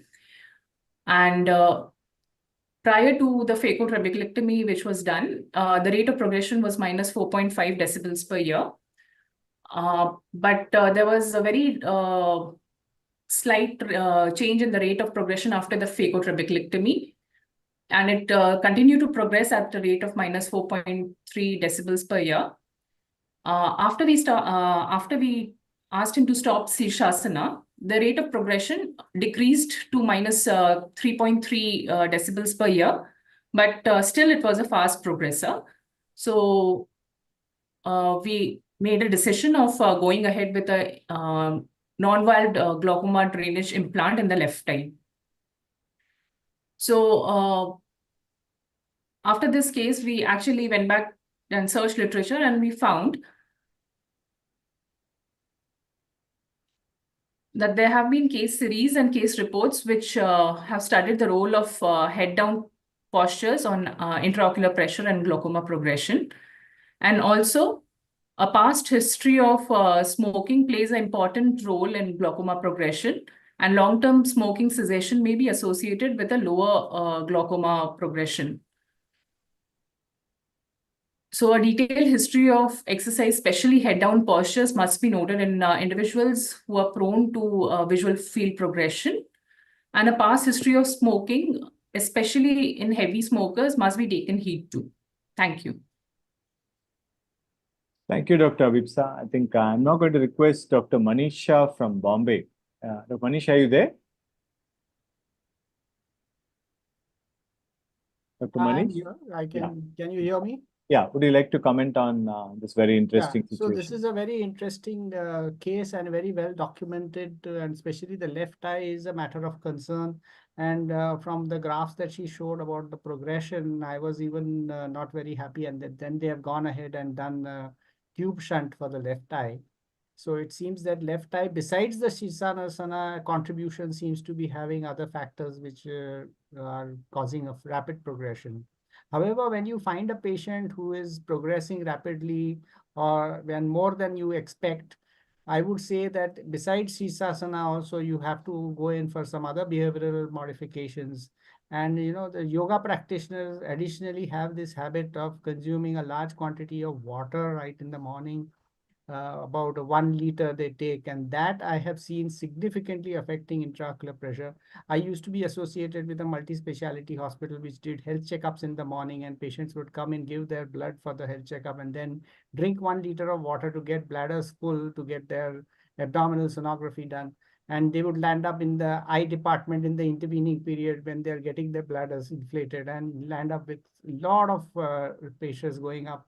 And that time I had noted that even patients who have had trabeculectomies done, who otherwise are doing well, do seem to show spikes of intraocular pressure with the excessive water drinking. So I think that is one additional practice which has to be kept in mind. Besides this, the way they're going to detailed history of what exactly is going on with the patients. The second thing, one more factor which I have seen is there are patients who have a habit to sleep on one side with their hand sometimes, pressing on their eye. And they sleep always on the same side with the same hand pressing on the eye, or maybe a pillow pressing on the eye, which I have documented in one patient, not in a lot of patients, but in one patient, just changing their sleeping style or making them sleep on their back or change sides and not put the pillow there seem to contribute to a very significant stabilization of the intraocular pressure, besides not doing anything extra. Of course, he was already operated, he was already on extra medical therapy as well, but still showed progression. It was like I was pulling my hair out just to know what exactly is going on till I found this. So, when you have these patients, though they may be once in a while, you have to check and be a Sherlock Holmes and go into details about their behaviors very often, and you would find very surprising things which are contributing to progression in this sort of a case. Yeah, very rightly put in perspective, Dr. Manish. I think head down postures, the yoga, various headstand postures, the water drinking, and then, of course, the smoking. I think in this particular patient, we also had the history of smoking 30 cigarettes in the past per day. And then, of course, the other things such as the risk factors of the glaucoma itself progressing despite everything else and so on. One quick comment from Professor Sai, and then we move on to the next case. Another great case. I do tell my patients in the United States, it's called downward dog. I said, don't do any activity to put your head below your heart. I do agree with the water drinking. That can elevate the IOP. I also mentioned a lot of caffeine. A lot of caffeine usage can also raise the IOP, as well as, Joel Schumann published on playing high resistance woodwind instruments like a trumpet or a trombone could raise your IOP. Wearing a tight necktie. Dr. Robert Rich at New York Eye and Ear published a paper saying wearing tight neckties could raise the IOP, as well as whole yoga diving. Scuba diving can raise IOP. So these are things that we don't know what our patients are doing. I sit down with them and say, look, you may be doing things that raise the IOP. So just tell me that you're not doing any of these. So thank you. Professor Sai, would it matter if the patient is pseudophakic versus being phakic in I such don't know. I'm not sure. I'm not sure. That's a great question. I also love this case because I had always wondered whether having a, let's say, a functioning trabeculectomy would prevent against any potential pressure rise. And I assume it did not because there's progression. So this answered the question. I guess even that, head down position could still raise IOP incredible amount, even if you have a functioning trabeculectomy. I want to also end by saying Dr. Rich, when I used to talk with him, he's kind of mostly retired now. I said he tried to alert yoga centers in the United States, New York City, about this effect. They had no interest in educating their practitioners that their practices could be detrimental to their eye health. So no interest in getting the yoga practices from disseminating this information. Dr. Abhijit, would you like to start your case presentation? I think he has a case presentation on advanced glaucoma and the dilemmas of how to assess the visual fields and so on. Dr. Abhijit. Yes, sir. Yes, sir. So, is my slides visible? Yeah, go ahead. Yeah. Yes, sir. So, good evening to honorable presenter. This is Dr. Abhijit Wasan here to present a case which would hopefully open discussion on the assessment of visual fields in a case of advanced glaucoma. So, we have a 68-year-old male was referred to the glaucoma clinic who presented with chief complaints of progressive painful loss of vision in both eyes. This is a known case of primary open-angle glaucoma on maximum medical therapy. The patient was on two combination drops, and he was on brinzolamide, brimonidine, brimatoprost, and timolol simultaneously. He has undergone both his trabeculectomy surgery 2 years ago, followed by phakic emulsification with PCIOL implantation 6 months later. He is also a known case of proliferative diabetic retinopathy, for which he had undergone pan-retinal photocoagulation in both eyes, and the records of which are not available with the patient. There are also no other significant ocular history. On examination, the patient had a best corrected visual acuity of 636 in the right eye and 624 in the left eye. The intraocular pressure by Goldman applanation tonometry was 24 millimeters mercury and 26 millimeters mercury in the right and left eyes, respectively. The anterior segment evaluation showed a fibrous bleb in the superior quadrant of both eyes, indicating a failed trap. The patient had a deep anterior chamber with open angles, and surgical PI was patent. In the posterior segment examination of both eyes showed a pale disc with a vertical cup disc ratio of 0.9 with bipolar notching and RNFL thinning, suggestive of glaucomatous optic atrophy. The peripheral retina showed multiple laser marks indicating a past pan-retinal photocoagulation. No evidence of any active neovascularization, cystoid macular edema, or any other macular pathology was noted at the time of examination. The patient was then asked to review for visual field testing. The macular function test was done using the Octopus 600. It was a dynamic test, white on white, with a stimulus size of 3, with 4,000 apostolables and the duration of 100 millisecond stimulus. A reliable test was obtained, which showed depression in all test points in both the eyes. The tests were repeated 3 times, and similar results were obtained. The mean deviation in both eyes were around minus 29 decibels. The patient was then asked to review with his old fields. The patient had records of 3 fields done, one in 2019, one in 2021, and one in 2022, which were obtained at multiple centers with different strategies were analyzed. In summary, all 3 tests were reliable and showed significant progression with a residual temporal field in the right eye and the residual superior fields in the left eye at the end of 2022. The patient did not have any further reports available. The OCT RNFL test from 2022 was also reviewed, which showed a significant RNFL thinning in both eyes, the right eye more in severity than the left eye, and this was correlating with the visual fields available. The patient, after this report, underwent trabeculectomy and phakic emulsification and was lost to follow-up. So for the purpose of discussion, so ma'am, in such cases of advanced glaucoma with multiple ocular comorbidities, how are we to establish a baseline on which we decide our management and also assess the further future progression In this case, our functional test, which is the perimetry, has yielded a generalized suppression of the central field. However, the patient has a miscorrected visual acuity of 624 in the better eye. Also, sir, what is the reliability of the OCT analysis in such patients with advanced glaucoma and severe RNFL and neuroretinal rim thinning? Thank you. Excellent presentation, Dr. Abhijit. Very well documented and very clear presentation. I think I'm going to ask Dr. Mayuri Kamar from Ahmedabad.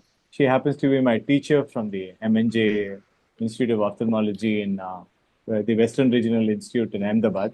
Dr. Mayuri, ma'am, are you there? Yes, I'm here. Thank you, Murli.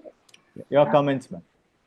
Yes, I think it is very nicely presented case, and there is obvious deterioration of the visual field over a period of time. I think in such cases where there is a compromised base field, I would prefer to do 10-2 program. That could be a better thing. And even on the ganglion cell analysis on the OCT can also guide you to find out the residual that you can have. And one has to re-establish the baseline before you decide on the treatment modality. If it is 624 vision, then it has to be there. It cannot be a blank field. Absolutely. Those Yeah, some- I know that was a puzzling part when Dr. Abhijit, we discussed this patient. You know, you have a very small field, seems to have had a PRP in the past, and some diabetic macular edema has obvious disc changes, has been operated for a trab elsewhere and referred for further treatment. He seems to be going downhill, and we don't really know what to tell him in terms of prognosis. We're going to operate on him again, and what could we tell him? Oh, you already seem to have a totally wiped out field. So are we going to? How do we document and how do we test further and so on? This is a dilemma. I'm also going to ask Dr. Sushma Tejwani from Narayan Netralia to comment and how would she manage patients with ocular comorbidity like this? Glaucoma, diabetic retinopathy, treated retinopathy, maybe multiple injections and so on. And how does she document and what do you tell the patient and what can you expect after a retrab in such patients? Thanks, Dr. Murli. A well-documented case in a situation like this, where you have multiple issues like diabetic retinopathy, advanced glaucoma, and deteriorating fields with normal pressures, it's a very complex situation. So we need to first understand whether the deterioration is related to glaucoma or is related to the diabetic retinopathy. So both are important for that matter. In a particularly advanced glaucoma stage, as Dr. Mayuri mentioned, I would pay more attention to 10-2 fields or macular fields and even look at macular GCC to see whether there is a central field progression. And also very closely monitor the diabetic retinopathy part, because many a times when you have these central macular edema where the injections have been given, we tend to see deterioration in the central fields, but they are more related to macular edema rather than the glaucoma progression. So there, having a macular OCT for the thickness also helps in these situations.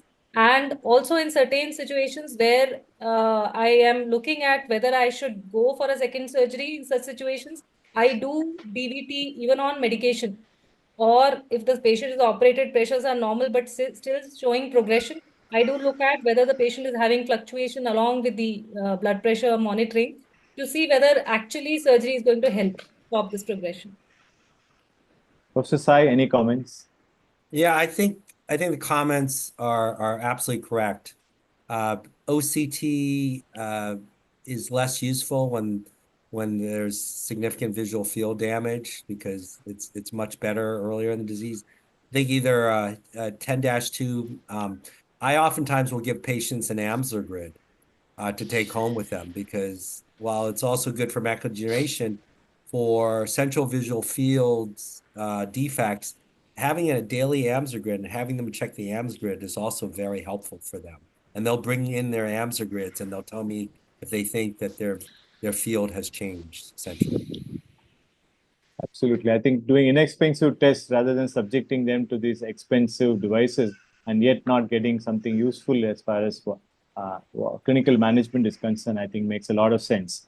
We'll move on in the interest of time, and I'm going to request Dr. Divya Raj Srinivas to present her case on primary angle closure suspect with diabetes.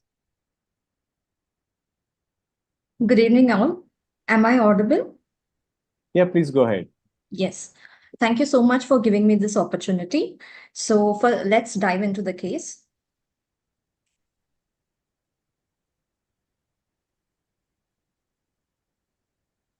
So we have a 45-year-old female who presented to us with for a routine examination with a known case.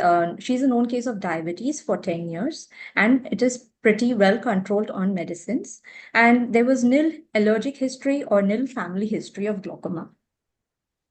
On examination, best corrected visual acuity was 6.6 in both the eyes and N6 in both the eyes, and intraocular pressure measured by GAT was at 3:30 p.m. was 16 and 17 millimeters of mercury. And the correct central corneal thickness was 570 and 550 microns in right eye and left eye respectively.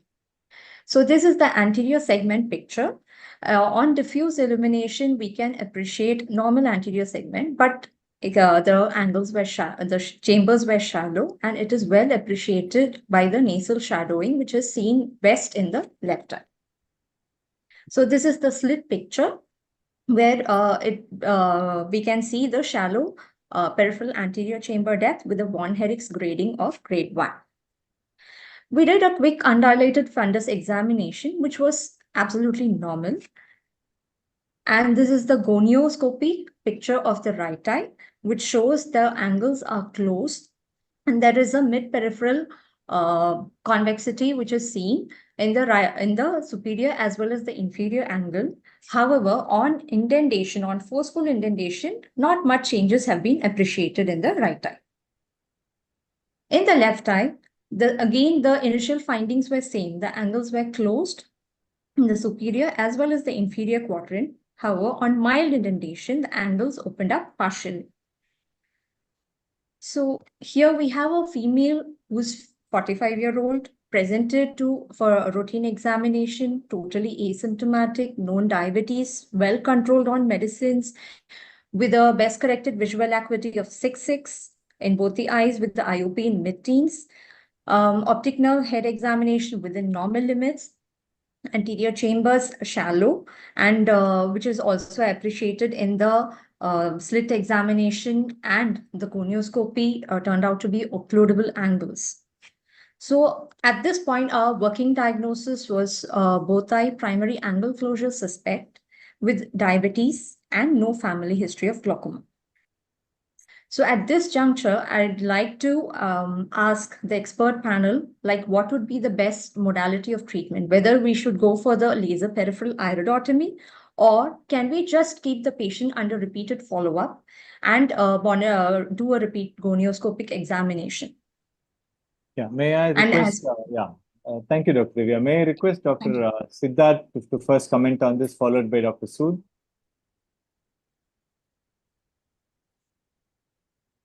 Dr. Siddharth? Sorry, I forgot to unmute myself. Thank you for putting the question. We in our practice, even if the patient is diabetic, won't go ahead with PI, but we will do a PI if the patient has any diabetic retinopathy, or if for any other reason the patient needs a dilatation more frequently than 6 monthly basis. Also, in these patients, two things which we pay attention to in our practice is the post-dilated intraocular pressure. Rise of 6 millimeter or more may suggest partially decompensated trabecular meshwork, and we may be on the verge of seeing an intraocular pressure rise in the future, and the force of indentation that we require. So all PACS may not be equal, and assessing the force of indentation that is required to open the angles may provide a clue to the component of pupillary block in these patients. So for this case, these are the three things that I would pay attention to, and perform a PI if either of these is positive. Dr. Sood? So I think the severity of bilateral visual impairment tends to be much more with angle closure as compared to open angle glaucoma. So the impression would be that we would like to screen and prophylactically treat all primary angle closure suspects before they actually go on to primary angle closure or primary angle closure glaucoma. Now, if you look at this from an evidence-based medicine, all the studies, if you look at them, up to 35% of them only converted to primary angle closure or primary angle closure from primary angle closure suspects. But in other words, 65% did not progress to angle closure or angle closure suspect. Now, look at this from another perspective, experience-based medicines. And if we have been following up some of the people who were treating glaucomas at a time when maths was not dictating treatment outcomes or how to treat patients, you would see that they would prefer not to treat all shallow anterior chambers. They prefer to follow them up unless there were certain factors which were present. And I think there's a consensus, whether you follow evidence-based medicine or experience-based medicines, they would like to treat patients who needed repeated dilatation for posterior segment pathology. Patients who were on medication could aggravate a pupillary block. Patients who were not amenable to follow up, or say, for example, who had a family history of angle closure, patients who were one-eyed, and um, the status of the fellow eye. I use this word to emphasize that we follow EMR-based diagnosis today. And a bilateral disease like primary angle closure has now been reduced to right eye one diagnosis, and left eye could probably be diagnosed as no glaucoma. So if the fellow eye has an primary angle closure or a primary angle closure glaucoma, then your primary eye needs to be treated with a laser iridotomy. So here, I would prefer to do the laser iridotomy because this patient needs repeated dilatation over a period of time for posterior segment pathology. Professor Sai, would you like to comment on this? And yeah, I agree with all the comments. So yes, repeated dilation, definitely do the iridotomy. But even if this patient didn't have diabetes, I would, in this case, still recommend the laser iridotomy. Why? Because you showed me on gonioscopy that there was a nice convexity. There was signs of relative pupillary block. There did not seem to be the double hump iris appearance suggestive of plateau iris. So therefore, you could actually be confident that you could correct the relative pupillary block with laser iridotomy. The other thing that I would mention is that even with, let's say this patient had plateau iris. Let's say you did a double hump, you saw the double hump iris appearance. The fact that this patient would need repeated dilations, I would in those cases recommend laser iridotomy because I would want to reduce their risk a little bit further to eliminate the relative pupillary block component. However, I would tell the patient because of this plateau iris configuration, you're not going to fully correct your risk of, or to fully eliminate your risk of getting an angle closure attack with dilation, even with a patent iridotomy, because you have this plateau iris. So if you get dilated in the doctor's office and they check your eye pressure after dilation, it probably won't go up a lot because it's fully dilated. The chance of you getting angle closure may be better or higher when you get home and now the pupil's coming down and now you're in a mid-pupillary dilated state. At that point, don't forget your smartphone flashlight because you want to get your pupil as constricted as soon as possible. So as a result, I think there's some nuances that we can learn, and that's where AI is not going to replace us because AI would say, oh, the study came out, the risk is so low, we will recommend no iridotomy. But as seen by the experts who've discussed it, no one is the same. Everyone's unique, and that's where we still have jobs. We can take the input, we know what the studies show, and we can individualize therapy. And that's what I love about glaucoma. That's why I practice, is that even if there's so many great studies, we can still individualized therapy for the best outcomes for our patients.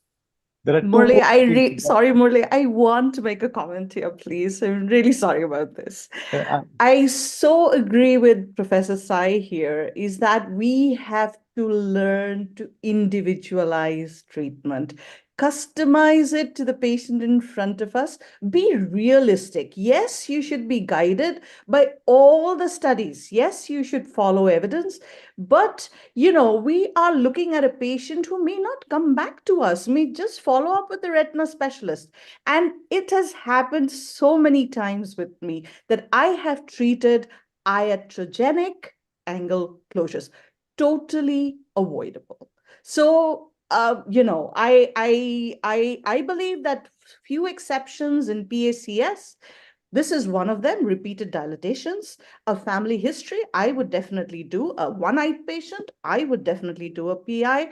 And a fellow eye, of course, if it has PSC or PSCG, definitely you would like to do a PI. And also, I'd like to add a point, which I think Siddharth has made in the comments, but I feel, and I have watched angle closures so closely in this part of the country, is that prime relative pupillary block does not exist in a compartment. It is usually also associated with plateau iris syndrome, with an increased lens vault, the lens contributing, the ciliary body contributing. So really, when you have that kind of dilemma, then you would like to do a laser peripheral iridotomy to completely eliminate the relative pupillary block element so that you can move on in your management of that angle closure if it still stays occludable after the PI. Thank you for your comments, Dr. Manita. I think point well taken. I think there's a very clear take-home message to all our viewers here today. As Professor Sai has pointed out, we do have a new tool for glaucoma management, which he has been showing us on and off, the mobile phone. I think the bright light of the torchlight of the mobile phone is definitely a tool. Definitely. Sorry, another point I wanted to make is, yes, dilatation goes to 8 millimeters very soon, and it's only when it's reducing in size that it causes. And that cycloplegia here plays a role as well. The cycloplegic Yes. component, as you dilate fully, and then it comes back, you lose cycloplegia, the pupil starts to So mid-dilate as it comes actually, down. doing a gonioscopy post-dilatation and seeing a closed angle is way more important than doing an IOP. And that is what mostly I have been practicing, post-dilated gonioscopy in suspected angle closures. So we have now case number 5. Dr. Saloni Joshi is going to present to us on a drug-induced angle closure following VIA surgery. Dr. Joshi, are you here? Yes, sir. Yes, sir.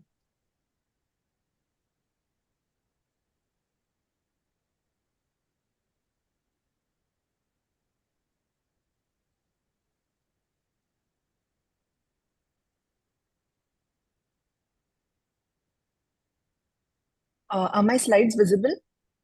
Yes, sir. Yes. Please go ahead. Okay. First of all, I would like to thank for this opportunity to present today. I'm Dr. Saloni from Arvind Eye Hospital, and I'm presenting an interesting case which can be easily missed in the OPD, paradox in the eyes, a case of bilateral acute secondary angle closure. A 66-year-old male presented to us with sudden painless diminution of vision in right eye. He was a known diabetic and a hypertensive patient.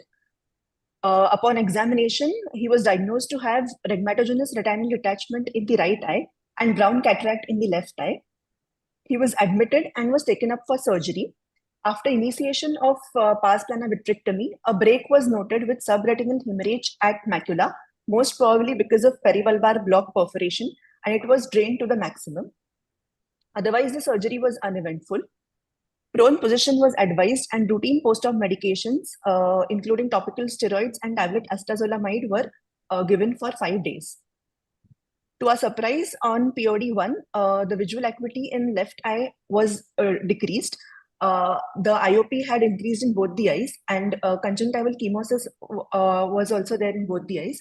The anterior chambers were shallow, and gonioscopy revealed closed angles in the left eye.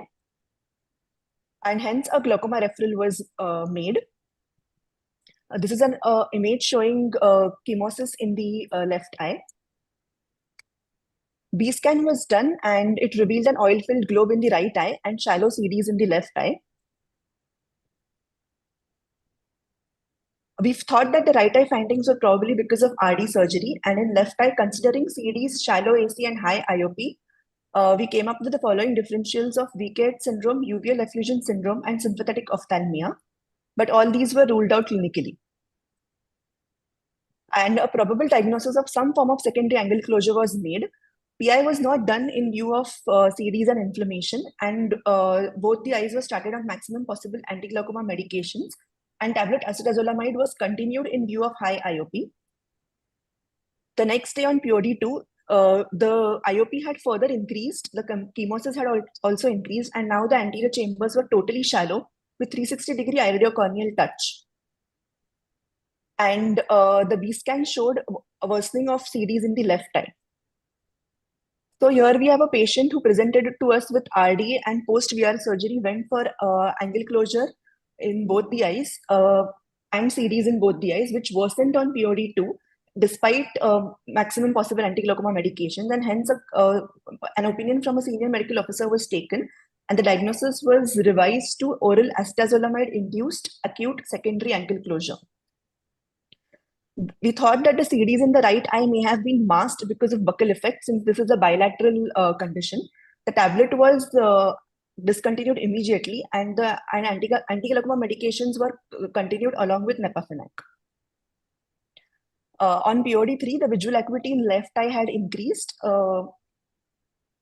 The chemosis had also reduced. And hence the patient was discharged with anti-glaucoma medications and was asked to review after 5 days. And when he reviewed, the IOP was now completely normal with reduced chemosis and well-formed anterior chambers. This is the slit-lamp image showing the same. B-scan revealed that the series were resolving well and the AGMs were continued. When he reviewed after 3 weeks, now the IOP was completely normal with well-formed anterior chambers, and hence the anti-glaucoma medications were stopped. So what's different? Even though not uncommon, it can be easily missed. It's an idiosyncratic reaction to acetazolamide. It is a paradoxical, simultaneous bilateral acute angle closure due to choroidal effusion, and it always occurs after the initial priming dose. The first dose acts as a sensitizing dose. So what causes this ciliachoroidal effusion? The idiosyncratic reaction to the drug causes sudden breakdown of blood aqueous barrier, leading to vitreous dehydration, leading to expansion of the ciliary body and ciliary body edema, which leads to anterior rotation of the same, leading to forward displacement of the lens iris diaphragm and acute angle closure, and also decreases the zonular tension, leading to induced myopia. This is an ophthalmic emergency, and timely withdrawal of the offending agent is must. Topical AGMs can be given to control the IOP. Cycloplegics can be given to control pain and form the anterior chambers. Steroids can be given to control inflammation.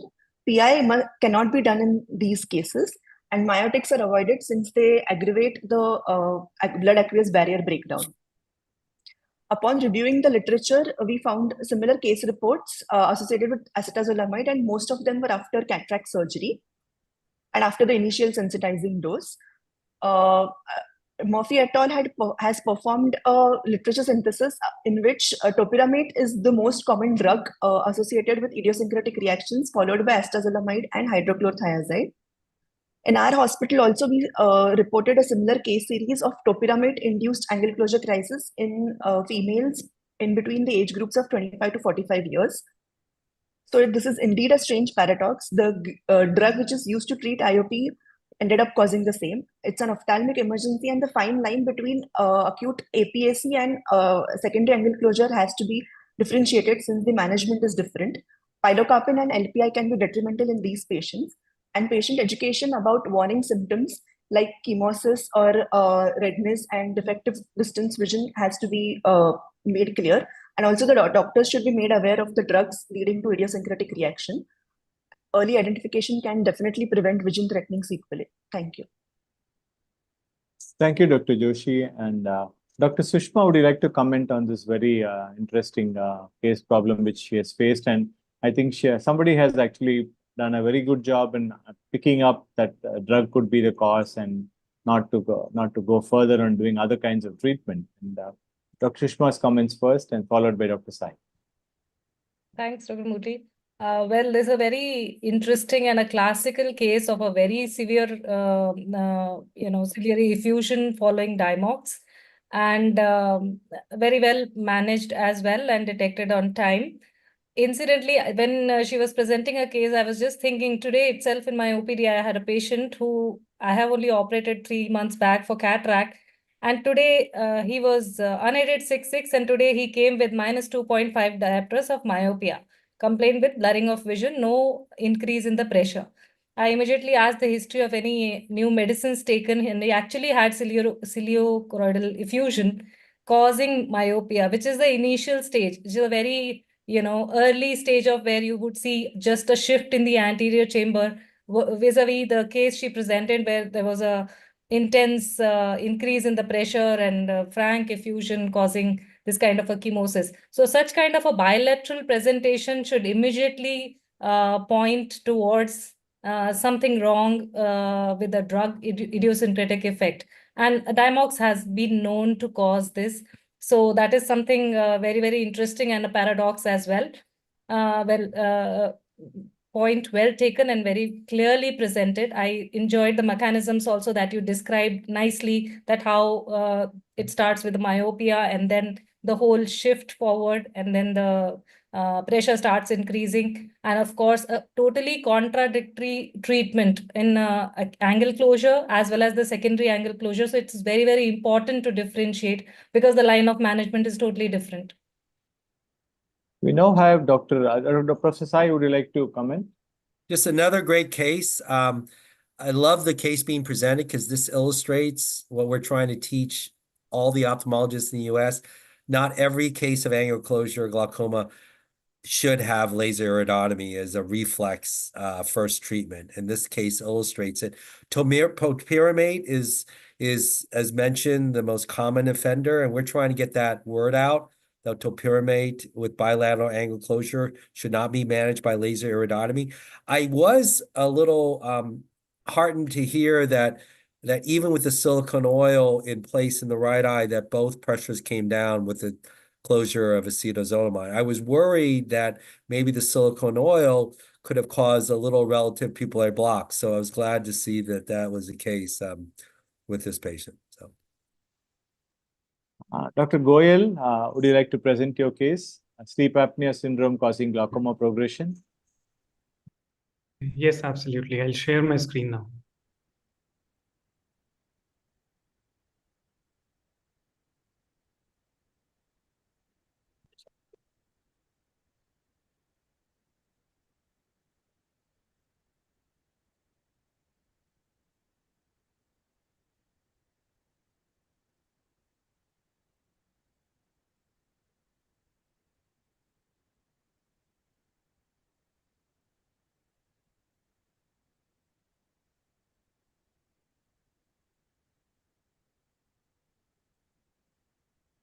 Are my slides visible to everyone?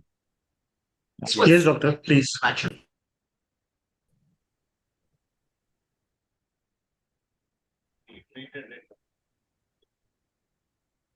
bilateral involvement. But asymmetry is not common in autoimmune impaired. Dr. Goel, it's visible. You can start, please. Which is a feature that is separated from breath. I can hear that someone is speaking. Onset Yeah, you can start, doctor, please. We think it is. Okay. Good evening, everyone. I'm Yashas Goyal. Here you see a linear progression plot where 4 sets of fields are separated 5 years apart and shows significant progression. Let's discuss the cause for such a presentation and how it could have been avoided. The presentation is titled Sleeping with the Enemy, and the session will be moderated by Dr. Siddharth Dikshit. So today we will meet our patient, Mr. OSA, find out why he progressed on normal IOPs, and we'll discuss the management for him. So our patient is a 32-year-old male who came for a routine eye examination in the year 2017. He had a history of wearing glasses since childhood, but had no presenting complaints. There was no history of systemic illness, but he did give a history of glaucoma in his mother, who had lost significant vision in both eyes, though there was no history of any lasers or any surgery done. Our patient's unaided visual acuity was 20/600 in both eyes, which was correcting to 20/20 with minus 8.5 diopter spheres in both eyes. His IOP on Goldman applanation tonometry was 18 millimeters of mercury in both eyes with open angles on gonioscopy and a CCT of 514 microns in both eyes. This is the right eye color in red-free disc photograph showing bipolar excavation with peripapillary chorioretinal atrophy and superior and inferior RNFL defect on red-free. The visual field of right eye shows central and paracentral scotoma in the superior field on 24-2, which is enlarged in the corresponding points on 10-2 as well. The superior RNFL defect seems to be pre-perimetric. This is the left eye color and red-free disc photograph showing almost a similar presentation with a 0.8 CDR, a bipolar excavation, peripapillary chorioretinal atrophy, and a dense inferior RNFL defect and a diffuse superior RNFL defect as well. The left eye visual field shows a superior incomplete arcuate scotoma, and again, the superior NFL defect seems to be pre-perimetric here. So at this point of time, our provisional diagnosis was normal tension glaucoma. A day DVT was requested on follow-up, and the patient was started on prostaglandin analog in both eyes. He was advised to continue same glass prescription. At follow-up, there was no significant fluctuation seen on day DVT, as we can see from this table. After this, the patient was lost to follow-up for a period of 5 years. When he presented to us in 2022, there was documented visual field progression every 6 months with IOPs between 10 to 14 millimeters of mercury at each visit. There was documentation of 2 episodes of disc hemorrhages in each eye. As we can see from these visual fields, there is significant progression in both the right and the left eye in the 24-2 and the 10-2 as well. For this young patient, time is running out and there's a need to intervene quickly. So as was just discussed, we needed to look beyond IOPs, and at this visit, we advised for a systemic workup of NTG profile comprising of blood sugars, complete blood counts, serum homocysteine, vitamin B12, lipid profile, carotid Doppler, and a 2D echo, which all turned out to be normal. As our patient had a BMI of 25.1 and had occasional history of snoring, we advised for a sleep study as well. For a sleep duration of 8 hours, the apnea-hypopnea index was 15.4.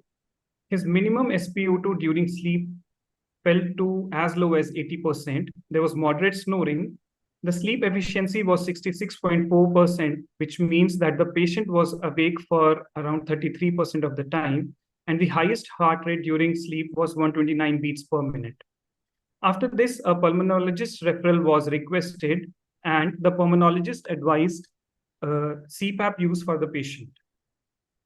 After the initiation of CPAP in 2022, as we can see from these serial fields, till the last follow-up of patient in May 2024, the patient's visual fields have stabilized in both the right eye and the left eye in both 24-2 and 10-2 as well. So to quickly summarize, the patient had presented in 2017 with an IOP of 18 millimeters of mercury in both eyes. There was no significant fluctuation on day DVT and was started on a prostaglandin analog. He was then lost to follow-up for 5 years. And when he came back, he was on 3 anti-glaucoma medications.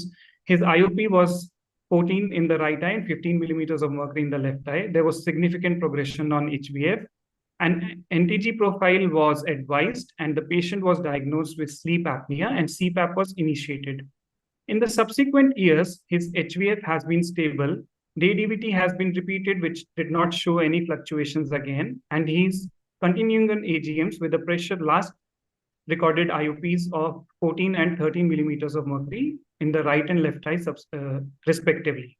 He's on regular CPAP use as well. So when do we suspect progression on NTG? When there's insufficient IOP control, or when there's nocturnal dip in blood pressure or diurnal fluctuations in the IOP, or when we have a missed angle closure in the patient might have sleep apnea or any undiagnosed nutritional optic atrophy, any history of ischemic events or any hemodynamic crisis in the past, or any other undiagnosed neurological pathologies. So what had happened to our patient, Mr. OSA?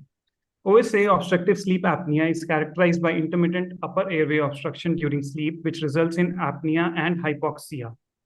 This leads to vascular and mechanical effects.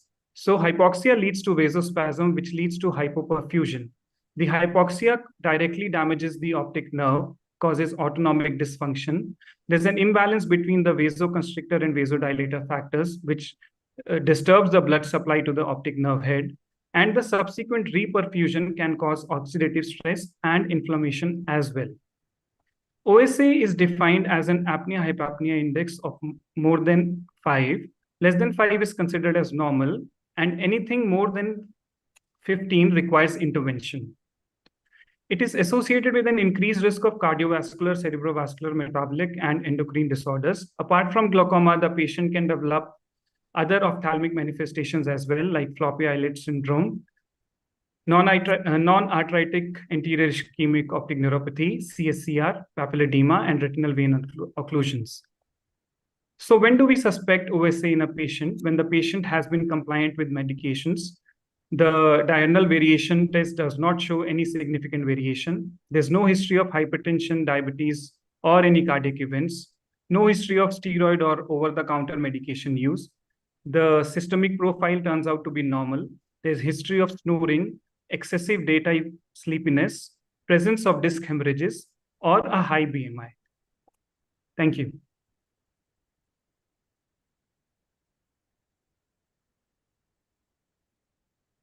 Yeah, thank you for a very nice presentation and very clearly documenting all of your findings in this particular situation and the suspicion that it could be due to the OSA in this situation. I'm going to ask Dr. Manisha from Bombay and Dr. Siddharth also to comment on this, and finally some comments from Professor Sai as well. So this is a very convincing presentation about the effect of sleep apnea. And there are many studies which show that it is affecting. So there are some contradictory studies which show that, which have been reporting that it has actually got no direct effect on glaucoma. So we are not sure, but this kind of a study, and when you see a patient, as you said correctly, who is progressing despite your efficient IOP control and other factors, when you consider, sleep apnea is definitely on the list, and we are always going to work it up. Only thing, there are problems in evaluating the sleep apnea as well, because even after getting convincing evidence that there is sleep apnea, there are patients who are not able to adapt to the CPAP machine, and the sleep apnea does not get corrected, which can be a problem in practical life. That's what I have been seeing. But otherwise, if the patient is able to adapt to the CPAP, and it does make a lot of changes, and as correctly pointed out, besides glaucoma, I have seen patients who have much better control of their blood pressure and diabetes as well as a result of the CPAP correcting the sleep apnea factor. So I think Siddharth? Yeah, for in fact, half of my not so long career, I have restricted myself to treating intraocular pressure by medications and some plumbing jobs. So for a long time, I did never tested for it. But looking at a case that we had at our institute and how even trabeculectomy didn't do the job, but after trabeculectomy, patient actually taking CPAP stabilized the visual field for 4 or 5 years continuously. So that got me interested. And the number of patients that I'm seeing who have a positive or a high hypopnea index and have indication for CPAP treatment, and they were progressing before the CPAP, and time will tell whether they actually stop progressing. And yes, it's a challenge to take the treatment, but we also need to remember that it's not only normal tension glaucomas, but also POAGs and PACGs that can also progress with sleep apnea. And we should include the questions which point out towards a possible sleep apnea syndrome symptomatically. And those all patients, whether they progress or not, should have a baseline polysomnography test. Yeah, Professor Sai? Yeah, once again, another great case illustrates that, yes, there is a myth that IOP is the only risk factor or the thing to treat. And in this case, it illustrates you treat the sleep apnea, you halt the progression. And certainly you didn't have to do anything with the IOP. It was the effect of the sleep apnea. So great case. We have the last case for our discussion today, a case of secondary glaucoma. Dr. Nasrat, are you ready? Dr. Nasrat Farooq? Yeah, thank you.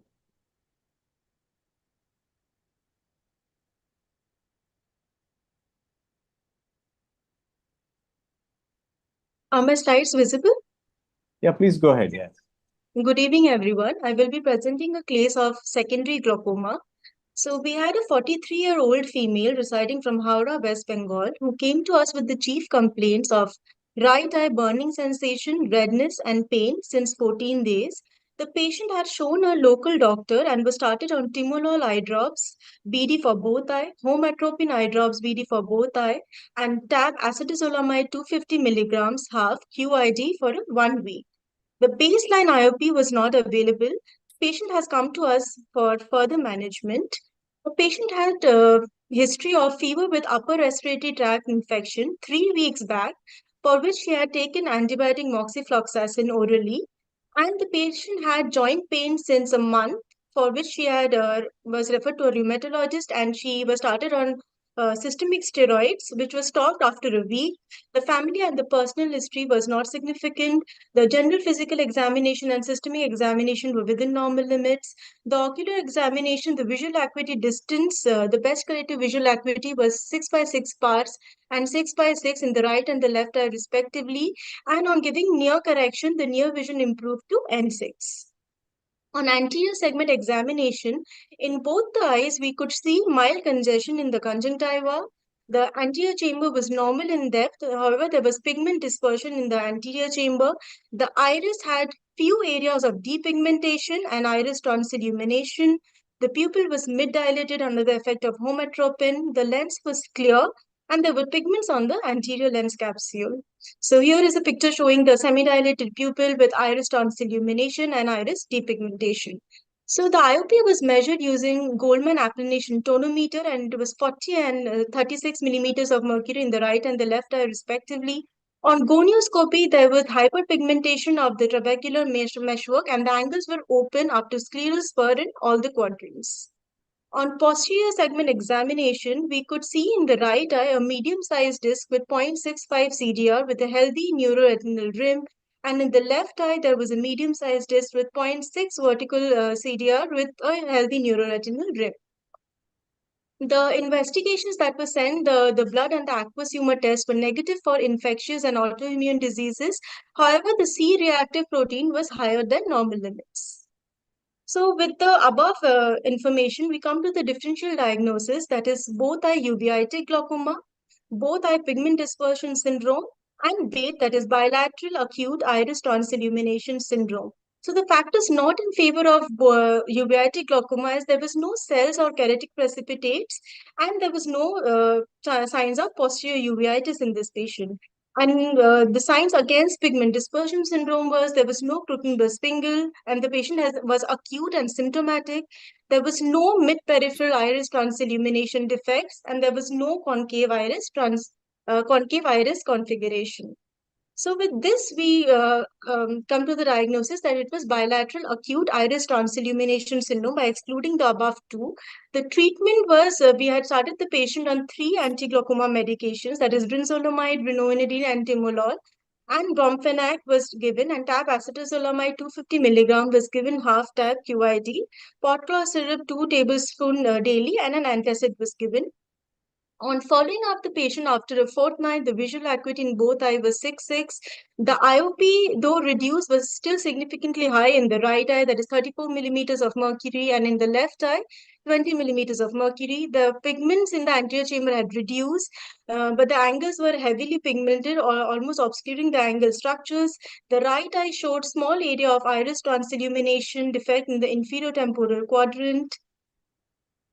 On the Humphrey visual field defect, we could see in the right eye there was a superior arcuate scotoma, while in the left eye there was a superior arcuate defect. OCT RNFL revealed in the right eye there was thinning of the RNFL in the superior and the inferior quadrant. Though after this, we see that the right eye, though the on AGM it has reduced, but it is still persistently high. So we had taken up the patient for trabeculectomy with mitomycin C, and on 3 months follow-up, the IOP in the right eye was 16 millimeters of mercury with 1 AGM, and the left eye was 18 millimeters of mercury with maximum topical medications. So what is this new terminology that is BAIT and BARI, that is bilateral acute iris transillumination and bilateral acute depigmentation of the iris? The first case of BAIT that was reported was in 2004. There are 79 cases that have been reported. So bilateral acute depigmentation of the iris, we see an acute onset pigment dispersion in the anterior chamber.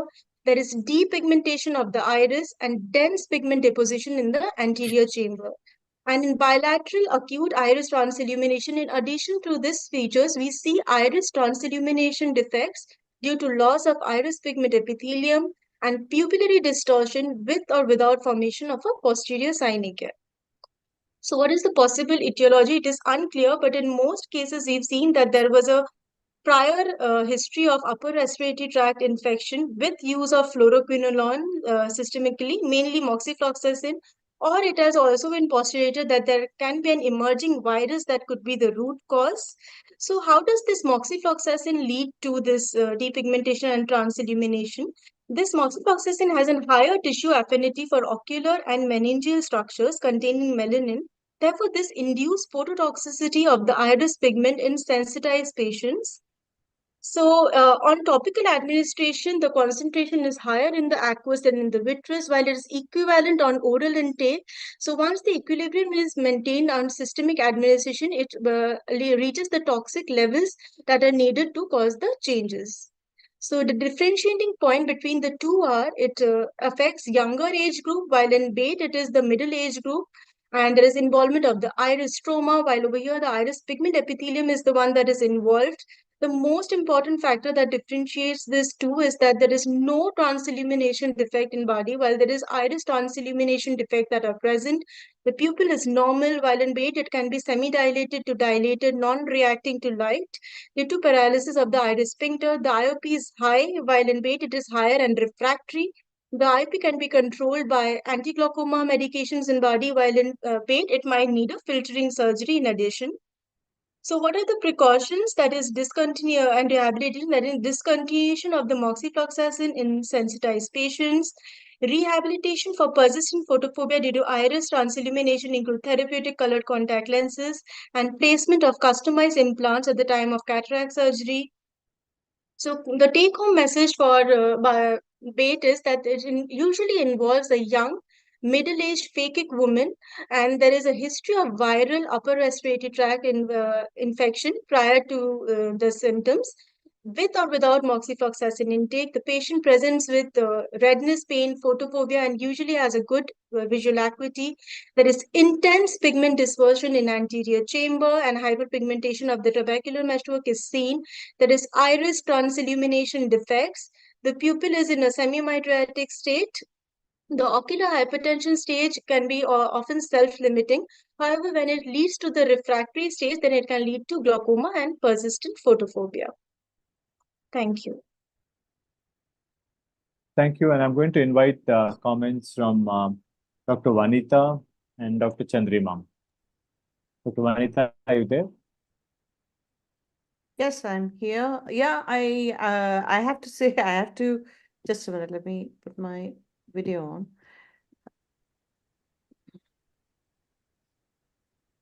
I think she has to stop sharing.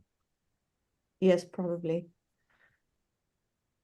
I have to admit that I haven't actually personally seen a case of either BAIT or BADI, but have been following it up very closely in literature, because you're always, whenever you're seeing pigment in the anterior segment, you're constantly thinking about the differentials. And from that point of view, I think Nusrat has presented it very well, very stepwise. She's eliminated the other more better known diagnoses of pigment dispersion.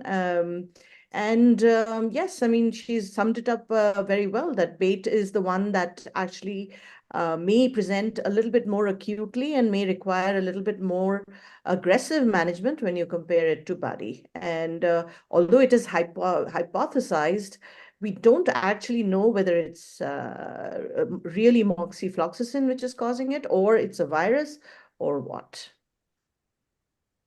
Okay, Chandrima? Yeah. So the thing here is that, whenever we see an uveitic glaucoma, we need to take a proper history, because the patient might have even forgotten that she or he had a upper respiratory tract infection, which could be like just a passing thing in the winter. And then the patient lands up, say, 6 weeks or 8 weeks later with red eye. So that's something very important that we need to take care of. And what is interesting here is that with topical installation of moxifloxacin, we actually do not see it, but we see it only on oral administration, where, as she said, that both the anterior and posterior levels are maintained, and that's why, and the moxifloxacin does have an affinity for the iris pigment epithelial melanin, and that's how we have the transillumination defects. So this is actually something which we need to keep in mind. Yes, and like Vanita said, we're not sure whether it's moxifloxacin again, but then we need to keep that in mind. And if a patient has had moxifloxacin, then we could maybe take it that it could be because of this and treat it on those lines. Yeah, thank you. Thank you. Sai? Thank you, Chandrima. Professor Sai?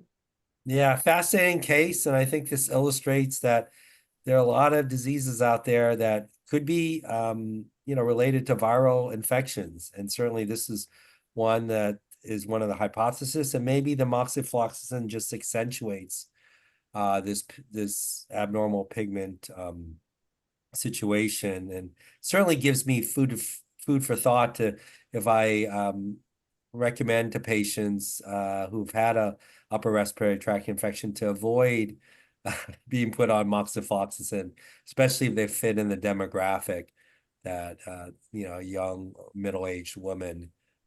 Maybe I would steer them to try some other antibiotic if they needed to be put on. So fascinating. I'm going to invite a few final comments from Dr. Mayuri Kumar. Ma'am, are you there? Yes. Hello. Yes, ma'am. Please go ahead. Yes. On the same case, you want me to comment? Yeah, yes, ma'am. Yes, see, Murli, we are giving even intracameral moxifloxacin, absolutely. Yes. Our So obsession with moxifloxacin doesn't end with drops, so yeah, we go in and inject moxi as well. So those are the cases we should keep in mind, that they may develop the similar kind of reaction. But we have given it so many times, and yet I have not seen a case of body in my case. So can I just comment here, Murli?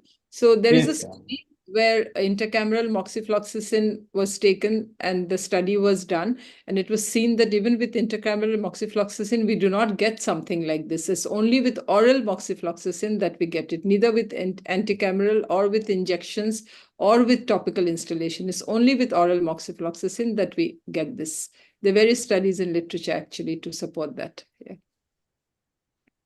I think we now come to the end of our case presentations, and I think we've had a wonderful session so far this evening. And I really have to thank the All India Ophthalmic Society, led by our very dynamic secretary, Dr. Santosh Unawara, our president, Dr. Samar Basak, and the other executive members of the AOS team who put this excellent program together. And we've had some wonderful case presentations from all the youngsters, the postgraduates and associates and clinical fellows. And really, I was really thanked Professor Sai for sitting right through the program, starting at 7 p.m. and listening into every case and giving us expert comments. And a sincere thanks from all of us in India and from the AOS and the panel here. We really are amazed at your energy and your enthusiasm and the knowledge, the width of knowledge, the depth of knowledge that you have shown in discussing all of these cases. And of course, our expert panel, all of them are experts in their field. I think you've all seen the discussion points and what they have been able to bring up to the discussion table today. My sincere thanks to all of the panelists who have been here today, who stayed with us right up to the very end. And thank you one and all. And any comments from any of you regarding the cases which we have discussed so far? I just want to thank everyone. I really learned a lot from your case presentations and enjoyed all the comments. So it's great. It's great being part of this session. Thank you all, and good night to everyone in India, and I hope you have a great day starting off today. Thank you. Thank you, Professor Sai, and thank you all. Murli. Thank you, Professor Sai. Thanks for Thank you. keeping to the time, Murli. Thank you. Thank you, Dr. Sai, for showing us that Moderation. mobile light flashlight I will use in monitoring. Great, fantastic. Great to hear. One more use for the mobile. We now thought of mobile device for glaucoma. Yes. Nice. Thank you. Thank you. Bye. Good night. Thank you. Good night. Santosh, are you there?